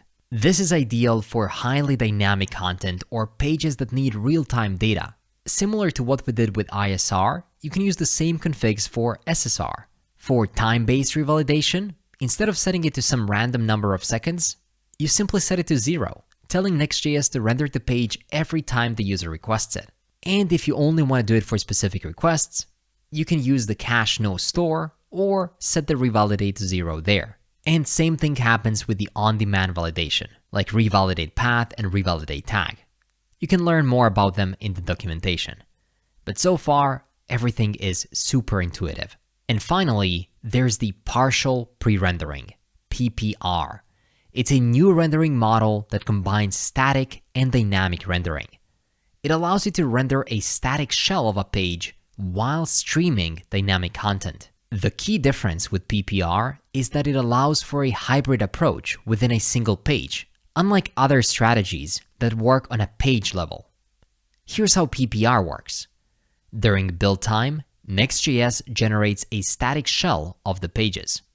This shell includes the layout and any static parts of the page in the form of components.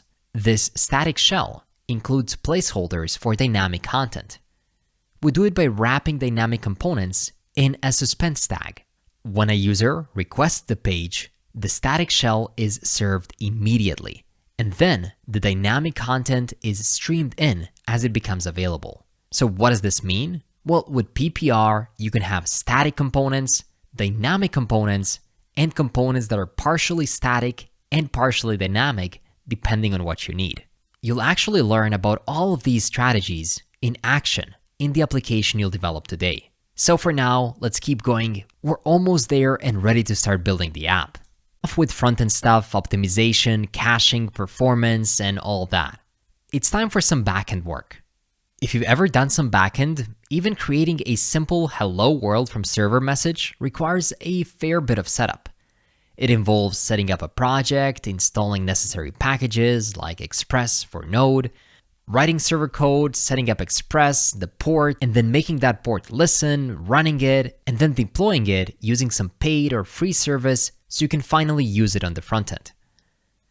It might not seem like a big deal when you're just reading or looking at the code, but things quickly start getting complicated when you have to write various routes, middlewares, and so on. But in the newest version of Next.js, it's super simple, much closer to what we did on the front end. You just create a special file within a folder for the specific route, and you're all set. There's no need to set up, manage, or monitor an active server separately. If you want to show the same message, hello world from backend, in Next.js, you simply need to create a folder with any name, and then create a special file named route.ts inside it. From there, you can immediately begin writing server code. Export async function get, return response.json, message hello world from backend. That's all there is to it. Your folder name serves as your API route name with your business logic neatly encapsulated within this special route file. If you now go to the browser, modify the URL, and add hello world to it, you'll see hello world from backend as a response. But how can you create other API endpoints like post, patch, delete, and more? Well, for that, let's create a book endpoint with a local array as a database. A common practice when creating route handlers is to create a folder called API and write all the routes inside it. So create this API folder in the app directory and add a database file for storing some dummy books. Then you can create two routes, get and post, in app API books route.tsx. These are nested routes similar to what you explored previously in the routing part for the UI. For the delete and put, you'll have to create dynamic route handlers. And you already know how to do that. App API books and then dynamic square brackets ID /route.ts. And inside of it, you can export async function put for the update request, and then export async function delete for the delete request. And then you can add the logic. So far, this feels good. Similar to what we did with UI routes, but this time for writing server code and creating APIs. So let's test them one by one to see if they work or not. And there you go. Everything works perfectly. This is how route handlers or APIs work in Next.js. It's super simple and straightforward. And the creation of APIs in Next.js was nice, but how can you use them on the UI? Well, it's a simple fetch. Just create a books route real quick and call the get API route to fetch the content. Const response, await fetch, localhost 3000 API books. You get them from the response, set them to the state, and render them. If you visit the books route, you'll see all of your books. As easy as it could be, thanks to the serverless architecture of Next.js and React 19 React server components. And when I mention metadata, I'm referring to the look and feel of our website when we share it with others on messaging platforms or post it on social media platforms or on internet in general, like for example in search engines. In today's world, we need to ensure that our content is shareable. So there are two ways in which we can manage metadata in our Next.js application. The first one is config-based. All you have to do is create a JavaScript object in the layout or any kind of page file and export it. Next.js will automatically detect it and turn it into relevant meta tags for those routes. Something like export const metadata is equal to, and then in there you can provide all sorts of different SEO properties such as title, description, thumbnail, and more. We already have a config file in our app layout.dsx. However, if you navigate over to the homepage and add an additional metadata, something like home Next.js, then that one will be taken into account because it's higher on the priority list and it'll override the default specified in the global layout. This allows you to either define unique metadata for each route or rely on the metadata from the root layout. It's entirely up to you. But everything we discussed so far is just static metadata. Means that it's not gonna change. Home is always gonna be home. But there are also gonna be cases in which you wanna create dynamic metadata based on some kind of content on the page, such as a blog title. For example, let me show you how I implemented this strategy on jsmastery.pro for the resources page. On the main resource page, you'll see different titles and descriptions. And if you click on one of the resources, you'll see a change in the title and description as well. Same thing happens for the other resources. Each has its own title, description, and image, which helps web crawlers index these pages and makes them much more shareable on social media. But how can we achieve this in Next.js? It's super simple. The only thing you have to do is export a new async function called generate metadata, which gets access to params. Params being the same params that we had before from dynamic routes. You can extract the ID or the name or anything else. Based on that ID, you can get full resource details or user profile details, whatever it is. Then you can use those details to formulate SEO title, descriptions, thumbnails, and more, and you can simply return a dynamic object of all of these properties. That's it. As simple as that. Are you with me so far? Good. And the other way in which we can set metadata in Next.js is file-based metadata. As the name suggests, you can put files like a robot, sitemap, favicon, open graph images, or other site icons directly inside the app folder, and Next.js will automatically detect and generate corresponding meta tags. For example, you can have an app and then a favicon and then an icon and then an open graph image, Twitter image. All of these properties will get added to your meta tags. It's just about adding the files with the right names. They have to be proper names directly inside the app folder. It'll work out the same as the config-based approach. You can find the full list of all files that can be created to define metadata here. But for the time being, I still prefer creating it by exporting the config file from layouts or individual pages. And it's worth noting that file-based metadata has a higher priority and will override any config-based metadata. So if you set it in a file, it'll be used instead of the ones that you set in the configuration. So now you know how to make your apps shareable, SEO optimized, and search engine crawlable. With that in mind, I think you're ready. First, there was a lot of theory, and then there was more theory disguised in this practical part, but now you're ready to dive into code. You're ready to dive right in and build and deploy your Next.js app with all of these optimizations, performance updates, and new features baked right into it. There are many different ways to create a Next.js application, but the quickest way to do it is through the automatic installation using the Next.js CLI. You'll simply have to type npx create next app add latest.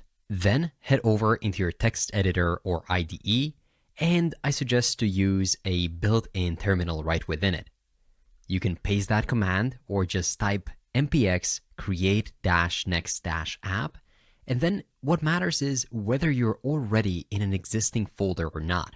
So what I've done is I've created a new folder on my desktop called ultimate-nextjs-course, and then I dragged and dropped it right into my text editor.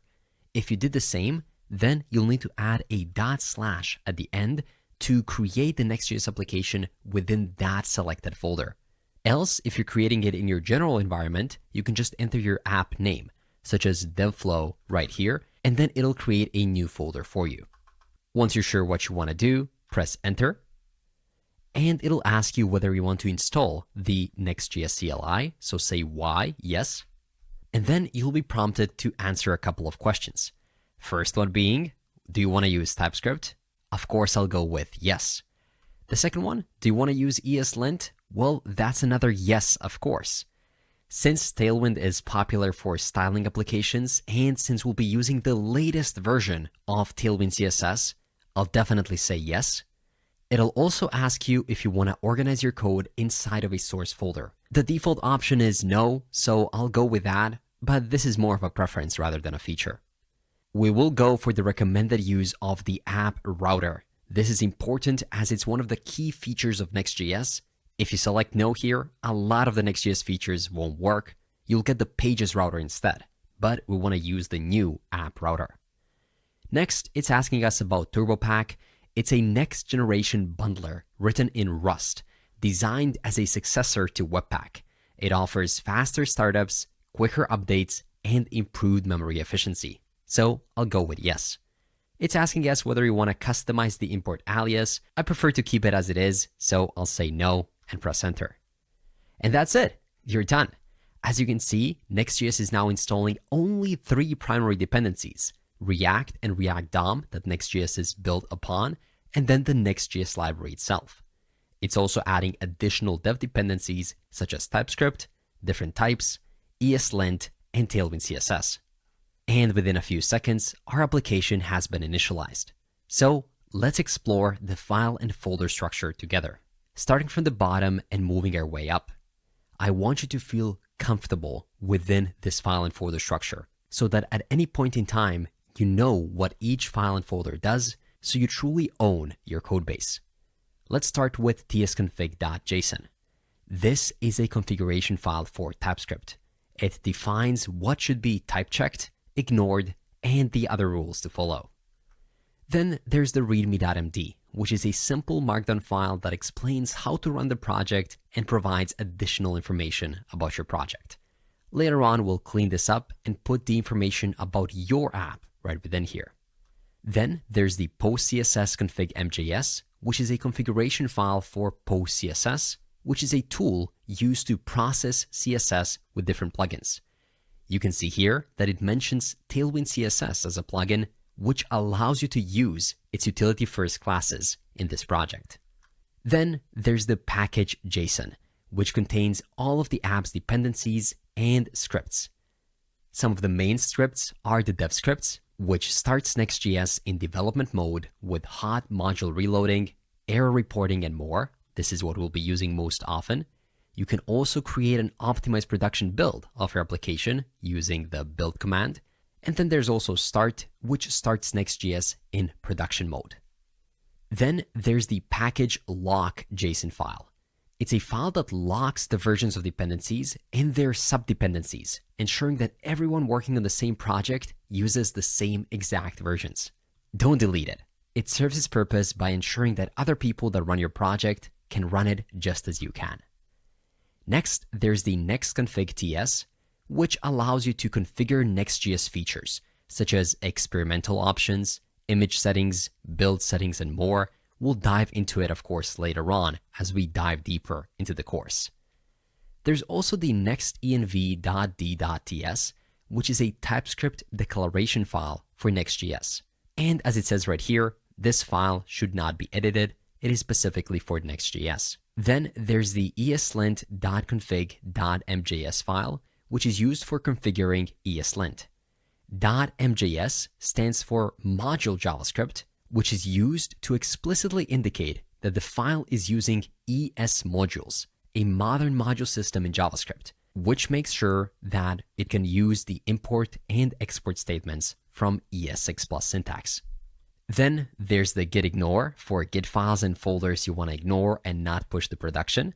The public folder keeps track of all of the static assets, such as icons, images, logos, and more. And then, of course, there's the node modules. You know, the heaviest object in the universe. But jokes aside, it's a folder containing all of the dependencies and packages your code needs to run this application. This Git folder might be hidden for you. It just means that there is a Git repository initialized right here. Later on, we'll initialize it too, and you'll be able to push to it whether you can see this folder or not. But the most important folder in this entire application is the app folder.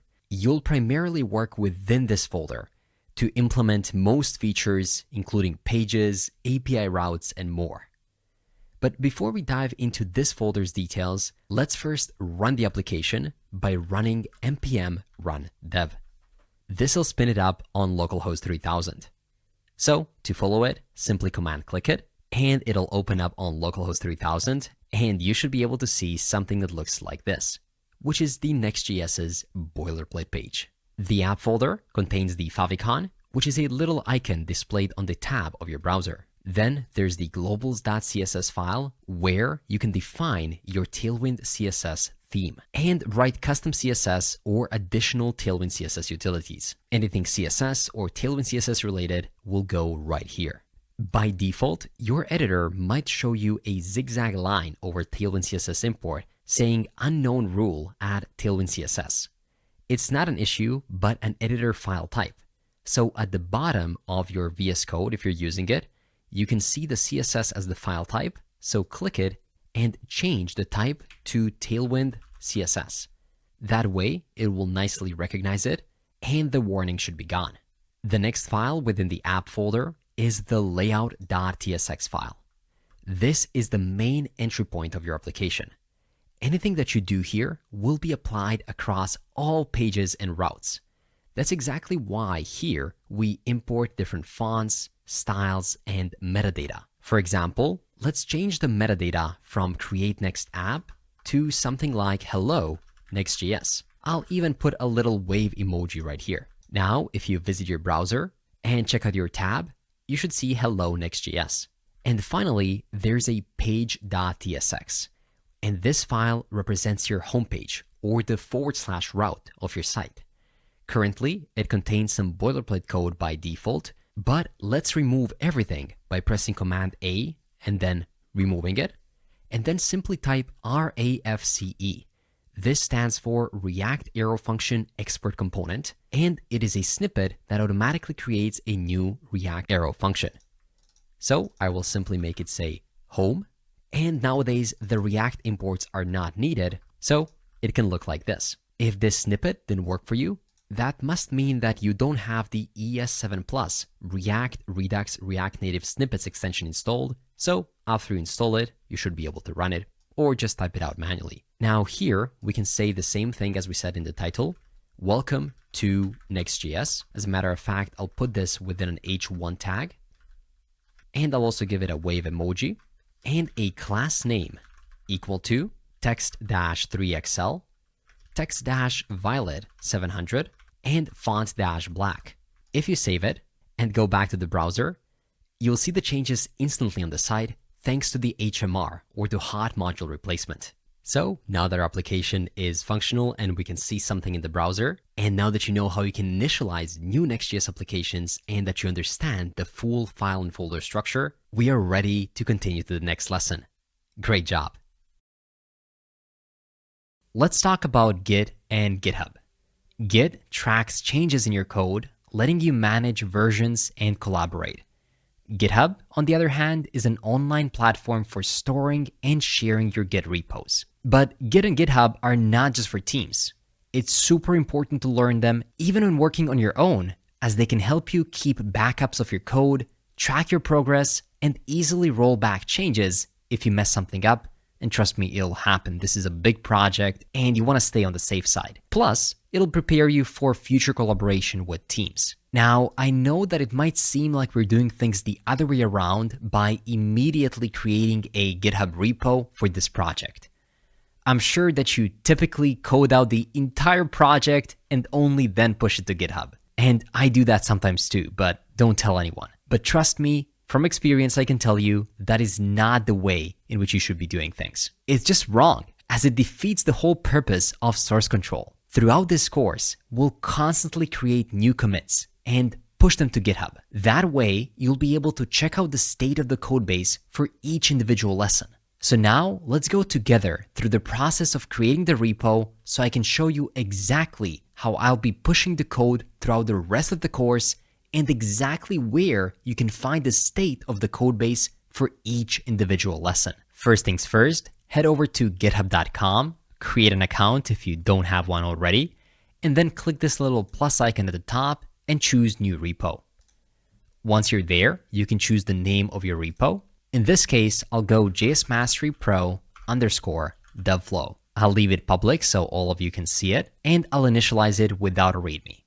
Let's go ahead and create it. And there it is. We can see a completely empty repo right here. Now, let's push to it. There are a few of these commands that we'll have to run, and if you're familiar with them, that's amazing. If you're not though, I have recently done a detailed Git and GitHub course where you and I will dive deep into everything that you need to know about Git. So if you feel like your Git and GitHub knowledge is a bit shaky and you just do git add, git commit, git push, you might want to pause this video, go to that course, check it out, and then return. But if you're confident in your skills, that's totally okay. Even better. Let's continue. So just stop your application from running by pressing Ctrl+C, and then run git init. This will reinitialize a new repo in your project. Run git add dot git commit -m. Let's call it create a Next.js application, which is the name of the previous lesson that you watched. Why am I naming it this way? Because I'm committing all of the file changes that we have done in the last lesson. Next, run git branch -m main to change the name of your primary branch. Copy this git remote add origin, paste it, and press enter. And finally, run git push -u origin main and press enter. This will push all of your existing code to main, and at the bottom left, you'll be able to see that we're up to date with the main branch. Now, if you go back to your repo and reload, you should be able to see your entire Next.js application along with the commit for the first lesson you watched. Throughout this entire course, we'll be using Git and GitHub to track the changes in between different lessons. And where can you see those changes? Or should I say, where can you see the state of the codebase at a specific point in time of the course? Well, you can click commits right here. If you go to commits, you can see all of the commits of this application.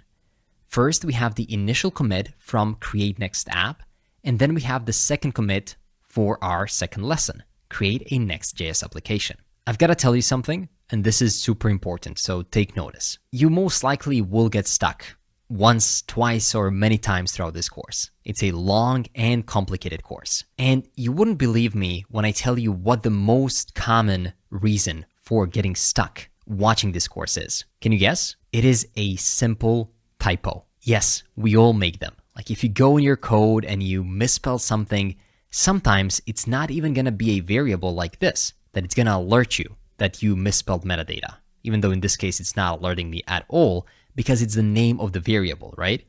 If you misspelled something like this, sure, errors show up, but here, no error showed up, right? Or for class names or strings, if you misspell something, it's not really going to alert you, right?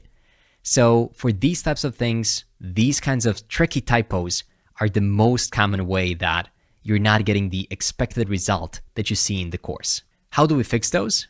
Well, you can use Discord. We have a very active community there, so you can just ask and somebody will immediately jump in and point you to the typo, or even better. Before you go ahead and write to us on Discord, check out the commit for this specific lesson. Like go here, and here you can see the diff, okay? Which means a difference of exactly the files or even more precisely, the lines in files that were changed. So you can see that I changed the title from Create Next App to DevFlow. So if you do make a typo, you will of course not know. So what you can do is you can check out the changes for this specific lesson and then copy and paste the part from my code just to verify that it's the same as your code, okay? That's one thing that can very easily help you go over obstacles of different typos. So you can see the whole diff, or if you want to study what I've done, or even maybe play with it, or maybe not watch the lesson, but just check out the diff or see if you can then do it on your own. You can do many things with this code base, right? And that's why I'll give my best to commit every now and then so you can track everything commit by commit. Now, another super important thing is if you don't go into the commit difference right here, rather press this button at the right of each commit that says browse repository at this point. This will actually open up the entire code base at the time of the commit, and you can see that right here. So you can go to app and you can check exactly how the app looked like at that point in time, even though there might be hundreds and hundreds of new commits later on added to the code base. And if you have a super tricky error that you really cannot fix, even by looking at the code in this repo, are you ready to get your mind blown? Check this out. Just press the dot on your keyboard or go to your URL bar and instead of github.com, change the com, so github.dev, and then leave the rest the same. By doing that, GitHub will set up a web editor for you and you'll be able to explore the state of the code base at that specific point in time, and you can compare it with your own code. Even better way to debug things. You can see we're looking at this specific commit in time. And since we're using Arc, and if I hide the sidebar, you wouldn't even be able to tell that this is not an actual VS Code desktop app. Pretty crazy, right? With that in mind, you have successfully set up Git and GitHub and learned the most effective way of debugging your errors for the rest of this course. Great job. Let's set up linting so we can ensure to have a clean code base throughout the entire project. As with source control, you want to set up linting early on and not later. ESLint is one of the most popular linters out there, the one that statically analyzes your code to quickly find problems. It is also built into most of the text editors, so you can run it as part of your continuous integration pipeline.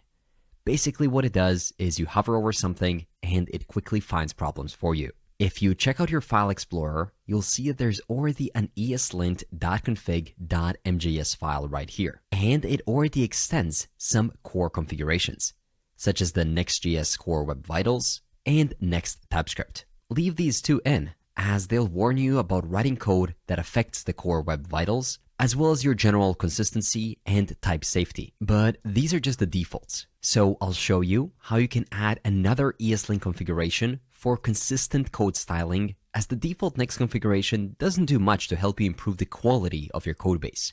So let's install the standard configuration. So we'll add this JavaScript standard style that applies consistent indentation for all of your files, uses one type of quotes, in this case single quote, so that your entire code is consistent. It warns you if you initialize some variables but they're unused. It adds a space after every keyword. It adds space before function declarations. It makes you always use strict equality instead of double equals to make sure that the code is super safe. And it does so much more stuff that, when combined, significantly improves the quality of your code base. Understanding these rules not only makes your code base cleaner, but also makes you a better developer. So to install it, open up your terminal.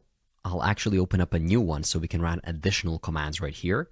And I'll type npm install eslint-config-standard. Don't worry if you see a big fat error message right here. This is actually expected. That's because ESLint has been upgraded to a newer version, but some packages that are required to run Next.js are still using old versions of ESLint, and Next.js is using the latest, so there's a mismatch. So let's just do what it says. You can retry the same command by adding the legacy p.deps command at the end. So just type npm install ESLint config standard and add -- legacy -peer-deps at the end of it. And that's it. It got installed within seconds. So now that we have installed this additional ESLint standard, head over to ESLint config MJS and add it right here at the end where we extend different types of configurations by just calling it standard. Now that we've added ESLint to our configuration, let's actually run it by opening our terminal and running npm run lint. When you do that, you'll see that we get another error saying that the plugin n is required for the standard configuration. So what we have to do is install it. So just say npm install ESLint plugin n, and also add the ESLint plugin promise, which are needed for the standard configuration. You can also add the -- legacy -peer-deps and press enter.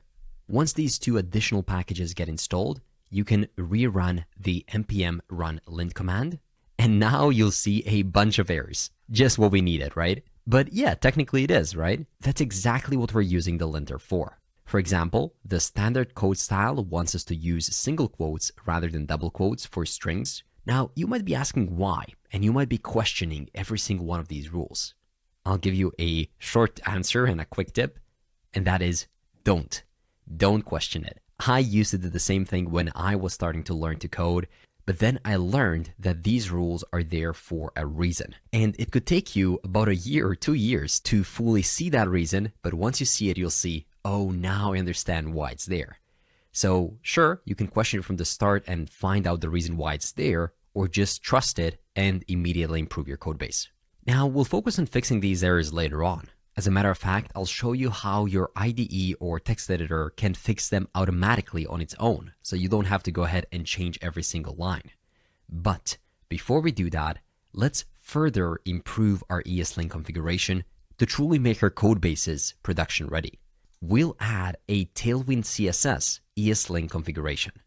It'll allow us to have our class names organized logically in Tailwind CSS, making our code easier to read and review. So let's actually install it by running npm install ESLint plugin Tailwind CSS. And just to be safe, I'll add that legacy peer-deps at the end and press enter. It'll quickly get installed, so I can simply add it at the end of this extends part. Now that we have multiple configurations, I'll actually spread it in multiple lines.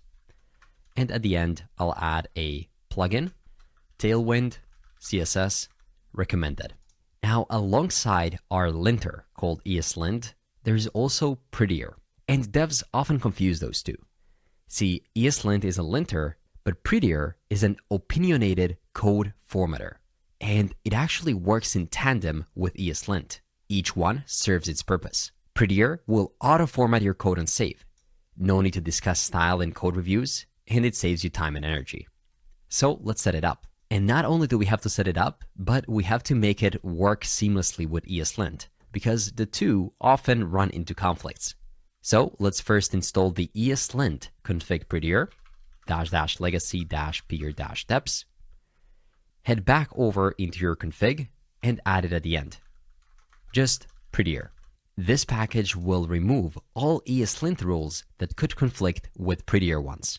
Now we have to install prettier by running npm install prettier legacy peer-deps. And now that everything is set up command line wise, it's time to integrate ESLint and prettier with your text editor. In this case, I'll be using VS Code. So I'll show you how to set up the configuration for it. But if you're using an IDE like WebStorm, that's also totally okay, but you might need to set it up in a bit of a different way. So you can search for a tutorial that shows you how to do ESLint and prettier within Next.js applications within WebStorm. For VS Code, you can press Command-Shift-B or Control-Shift-B on Windows and search for Open Settings JSON. You can go for workspace settings, for example. Here you have an empty object, which will automatically be added to your file explorer if you decide to unhide it like I did. But you can always get to it by simply saying Open Workspace Settings, and you'll open it right here. Another way to create it is just to manually create a new folder called .vscode But you can see in this case, it already exists in this location. And then below this lesson, I'll give you the configuration that you can copy and paste right here. This is a configuration that I have built over the years working on large Next.js projects, and I grew to love it. It has some default information for ESLint and Prettier to work well together. It auto-formats on save. This is very important. And it fixes everything that it can on save. We have a specific tab width, semicolons, single quotes, and so on. Just some rules that make it all work well. So copy and paste it right here. This will set up ESLint and Prettier to work well within VS Code. Now, every time you hit save, both Prettier and ESLint will run. But to test it in action, there's one final thing we have to do. And that is to install ESLint and Prettier from the extensions marketplace. Search for ESLint and install it. Also install the Prettier ESLint as well as Prettier itself. This one right here. So you need those 3 packages. Once they are installed, you'll have to restart your Visual Studio Code. You can do that using the command line by pressing Command-Shift-P and then saying reload window, or just close and then open it again. You should see that both of them are now working. Now to test it all in action, let's go to a file that previously had many errors. For example, the layout.tsx. You'll notice that now every single line ending has a semicolon. Every single string is wrapped in double-quoted strings. You have no additional spacings or enters. You don't have any extra spacing that you don't need. Everything is nicely structured. And if you try to mess with some parts of the config, like removing the last comma, you'll see that it'll get added automatically. Same thing for the semicolons and more. We can also check out the page and see if you save the file, it'll automatically restructure it because Prettier doesn't like to have super long lines, so actually it spaces it out in multiple lines. If you head back over to layout, you'll see that we have different types of imports. And later on within our applications, we'll have dozens of imports on every single file. So if you have the local import at first, then you have another one, they can be messed up, they can be separated. This also decreases the legibility of the codebase. You always want to have your imports nicely structured. So to do that, there's another package that helps us with imports. So head over to your terminal and run npm i ESLint plugin import --save-dev and --legacy-peer-deps. This will save it as a dev dependency. And then head back over to your ESLint config MJS. And then at the bottom, we'll have to provide additional rules on how to set up our import order. This one is a bit longer, so instead of typing it out by hand, simply go ahead and copy the MJS file from below this lesson. And then override everything you have right here with that new configuration. You'll see that we're still keeping the same things right here that we had before, but also we're adding some rules for the import order. Now, if you head back to one of the files and run npm run lint and press enter, you'll see that Tailwind CSS doesn't quite work with ESLint. At least it doesn't automatically reorder the class names. This is because the ESLint Tailwind CSS plugin doesn't support the latest version of Tailwind CSS yet, the one that we'll be using. So for the time being, you can just comment this config out, and then later on, as they implement it, you'll be able to uncomment it and it'll work. But for now, let me just rerun npm run lint, and you can see that now, since we have Prettier installed, the number of errors automatically decreased, and we only get the ones that we have to manually change, such as it's saying that we should use camel case instead of underscores. And it's also saying that the next import should occur before the import of next Google, and this is the import order plugin doing its thing. So if you try to mess with the imports a bit, such as separating them or doing some weird stuff, it'll say, please don't do that, keep them as they should be. So if we do it like this, we're good. And now when it comes to this font name, that's its actual name. So there's not much we can do about it, besides maybe renaming it to use camel case. In that case, we should be good right here as well.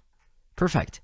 And now our application is error-free, and in the future, ESLint and Prettier will work well together to fix out all of the empty spaces, all the inconsistencies, maybe some weird indentation. Whatever you do, it'll auto-fix it in one click. So let me go ahead and commit this by saying implement ESLint and Prettier. And keep in mind that if anything changes with these configurations, I'll always keep this lesson updated, so below this lesson there might be some new configurations that work out with the latest versions of all of these tools that we're using. Perfect, great job.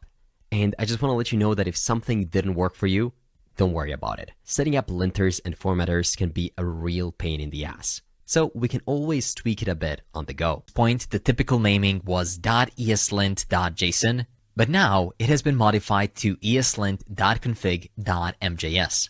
So just to make sure that we are up to date even with our linting tools, let me show you how we can migrate it. And this is something that happens often. Whenever tools or libraries get updated, many of them provide you with a quick migration command that you can run and it'll do everything for you. So let me show you how we can do that together. I'll copy this command, go back to my terminal, and paste it. That is npx add eslint/migrate-config.eslintrc.json, which is the name of your current ESLint configuration file. Press enter, and it'll say migrating.eslintrc.json to a new place, .eslint.config.mjs. And you can see it right here. It essentially moved all of our current configuration into this new format. And now we can remove the previous .eslintrc.json. And I forgot to mention, if you started watching this course a bit later down the line, after it was recorded, you might already have this proper file naming right here as it became the new norm. In any case, head into that file, and below this lesson, I'll provide a final config file just in case something went wrong with the migration. So you can copy it from below and override everything we have here. After that, you'll need to install the following packages to use the new config: add eslint compat, add eslint.js, and add eslint eslintrc. So let's simply copy this command that they provided to us nicely, paste it, npm install add eslint, and then those three packages, -d, which stands for development, and let's install them. There we go, it got installed successfully. And you might wonder, what is this file extension name, .mjs? I was also a bit weirded out by that. Is it JavaScript or is it something else? It feels like JavaScript, right? Well, it's easy to find out. A quick Google search led me to this Stack Overflow question, where the first answer says that it indicates it is an ES6 module file. Node.js's original module system is CommonJS, which uses requires, but in MJS, you can use imports and exports, which is becoming the new standard. So if you write CJS, that can be treated as common JavaScript, and if you use MJS, that's going to be treated as the new ES6 plus JavaScript. Doesn't matter too much in day-to-day use, but it's useful to know when setting up these linters and libraries. With that in mind, if you now go into any file and make a change, everything should still work as before. So let's go ahead and push this. I'll simply say migrate eslint to v9. Commit and sync. And with that, we are ready to move on to the next lesson, leaving your HTML, or in our case, JSX. But we won't just touch on it on the surface level, where I will tell you that it is a utility-first CSS framework packed with classes like Flex, p.1 Text Center that can be composed to build any design directly in your markup. No, you already know that, right? Instead, within this course, I want to dive a bit deeper into theming, allowing you to completely customize the theme of your application. So first things first, let's head over into our app, globals.css, and remove all the code besides the Tailwind CSS import at the top. See, every website has its unique theme. If you check out the provided Figma file for our project, you'll notice some special colors and font styles. These colors are not provided by default by Tailwind CSS. Most of them we have to specifically tell Tailwind to use. Sure, you could use a basic color picker to figure out what color this is, and then use it within your application, and then use a hexadecimal value to just add it to your application whenever you use it. That would work something like this. You go ahead and select it, copy it, head over to your page.tsx, and just say text dash, and then you can use a dynamic CSS property within square brackets, where you would simply paste that hexadecimal value, and you can see that it would automatically get reflected within your code. And sure, this worked. The color indeed did change. But if you keep doing this, it'll be super hard to maintain our code base.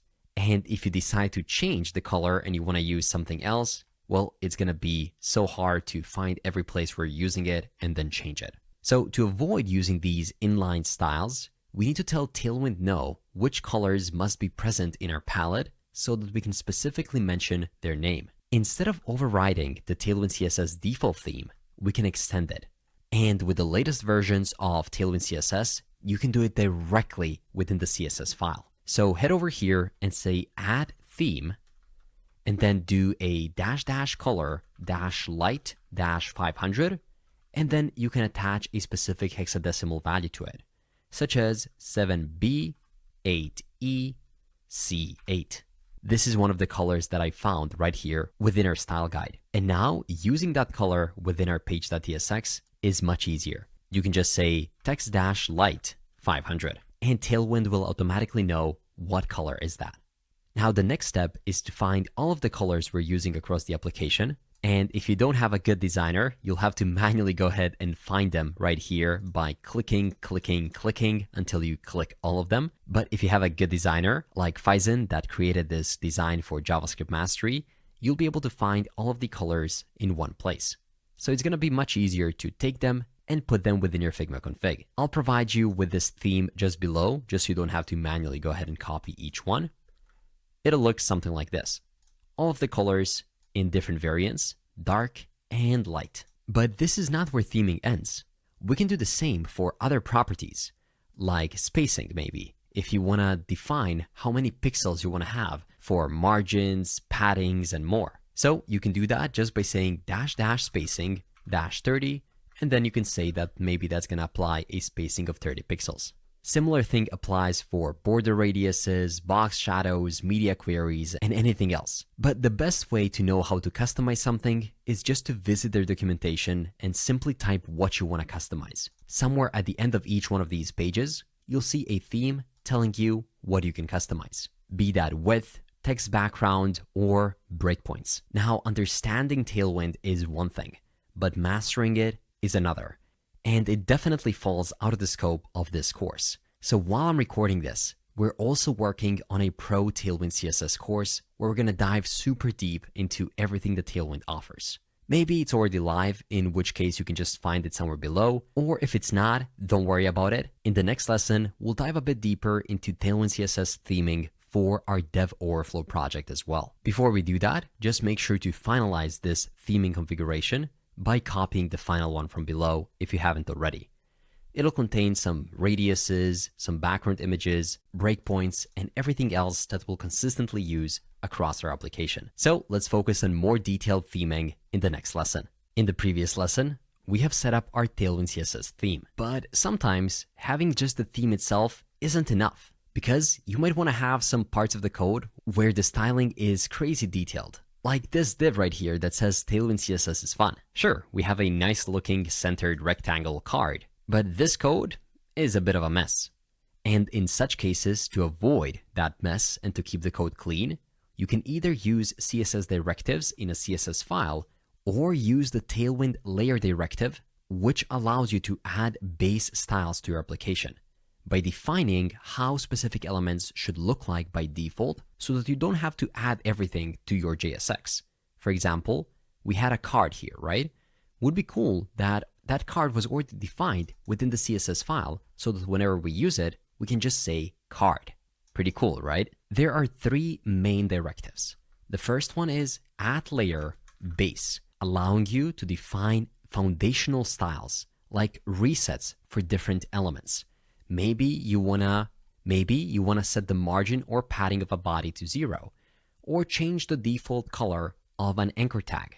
Whatever you wanna do, most likely changing the headings to immediately be a bit larger and bolded, you can do that here, and then every single heading across your entire application will have these styles applied to it. So now if I head back over here, remove this full class, and just turn this into an H1 that says, welcome to Next.js, you'll see automatically that it'll be a bit larger and bolded because that's coming directly from this layer. There's also the add layer components, which is perfect for defining how specific components like buttons or cards should look like.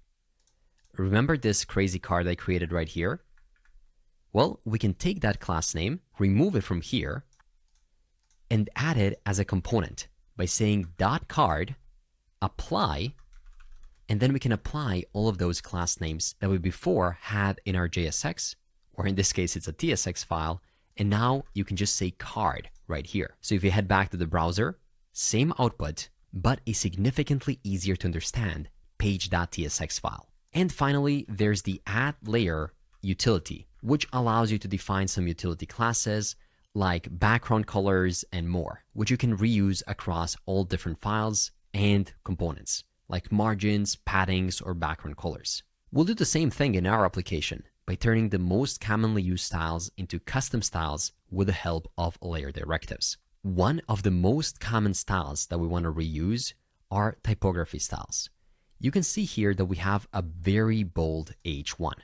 So if you want to figure out how it works, you can click on it, and then on the right side, you can see that it has a color of 100.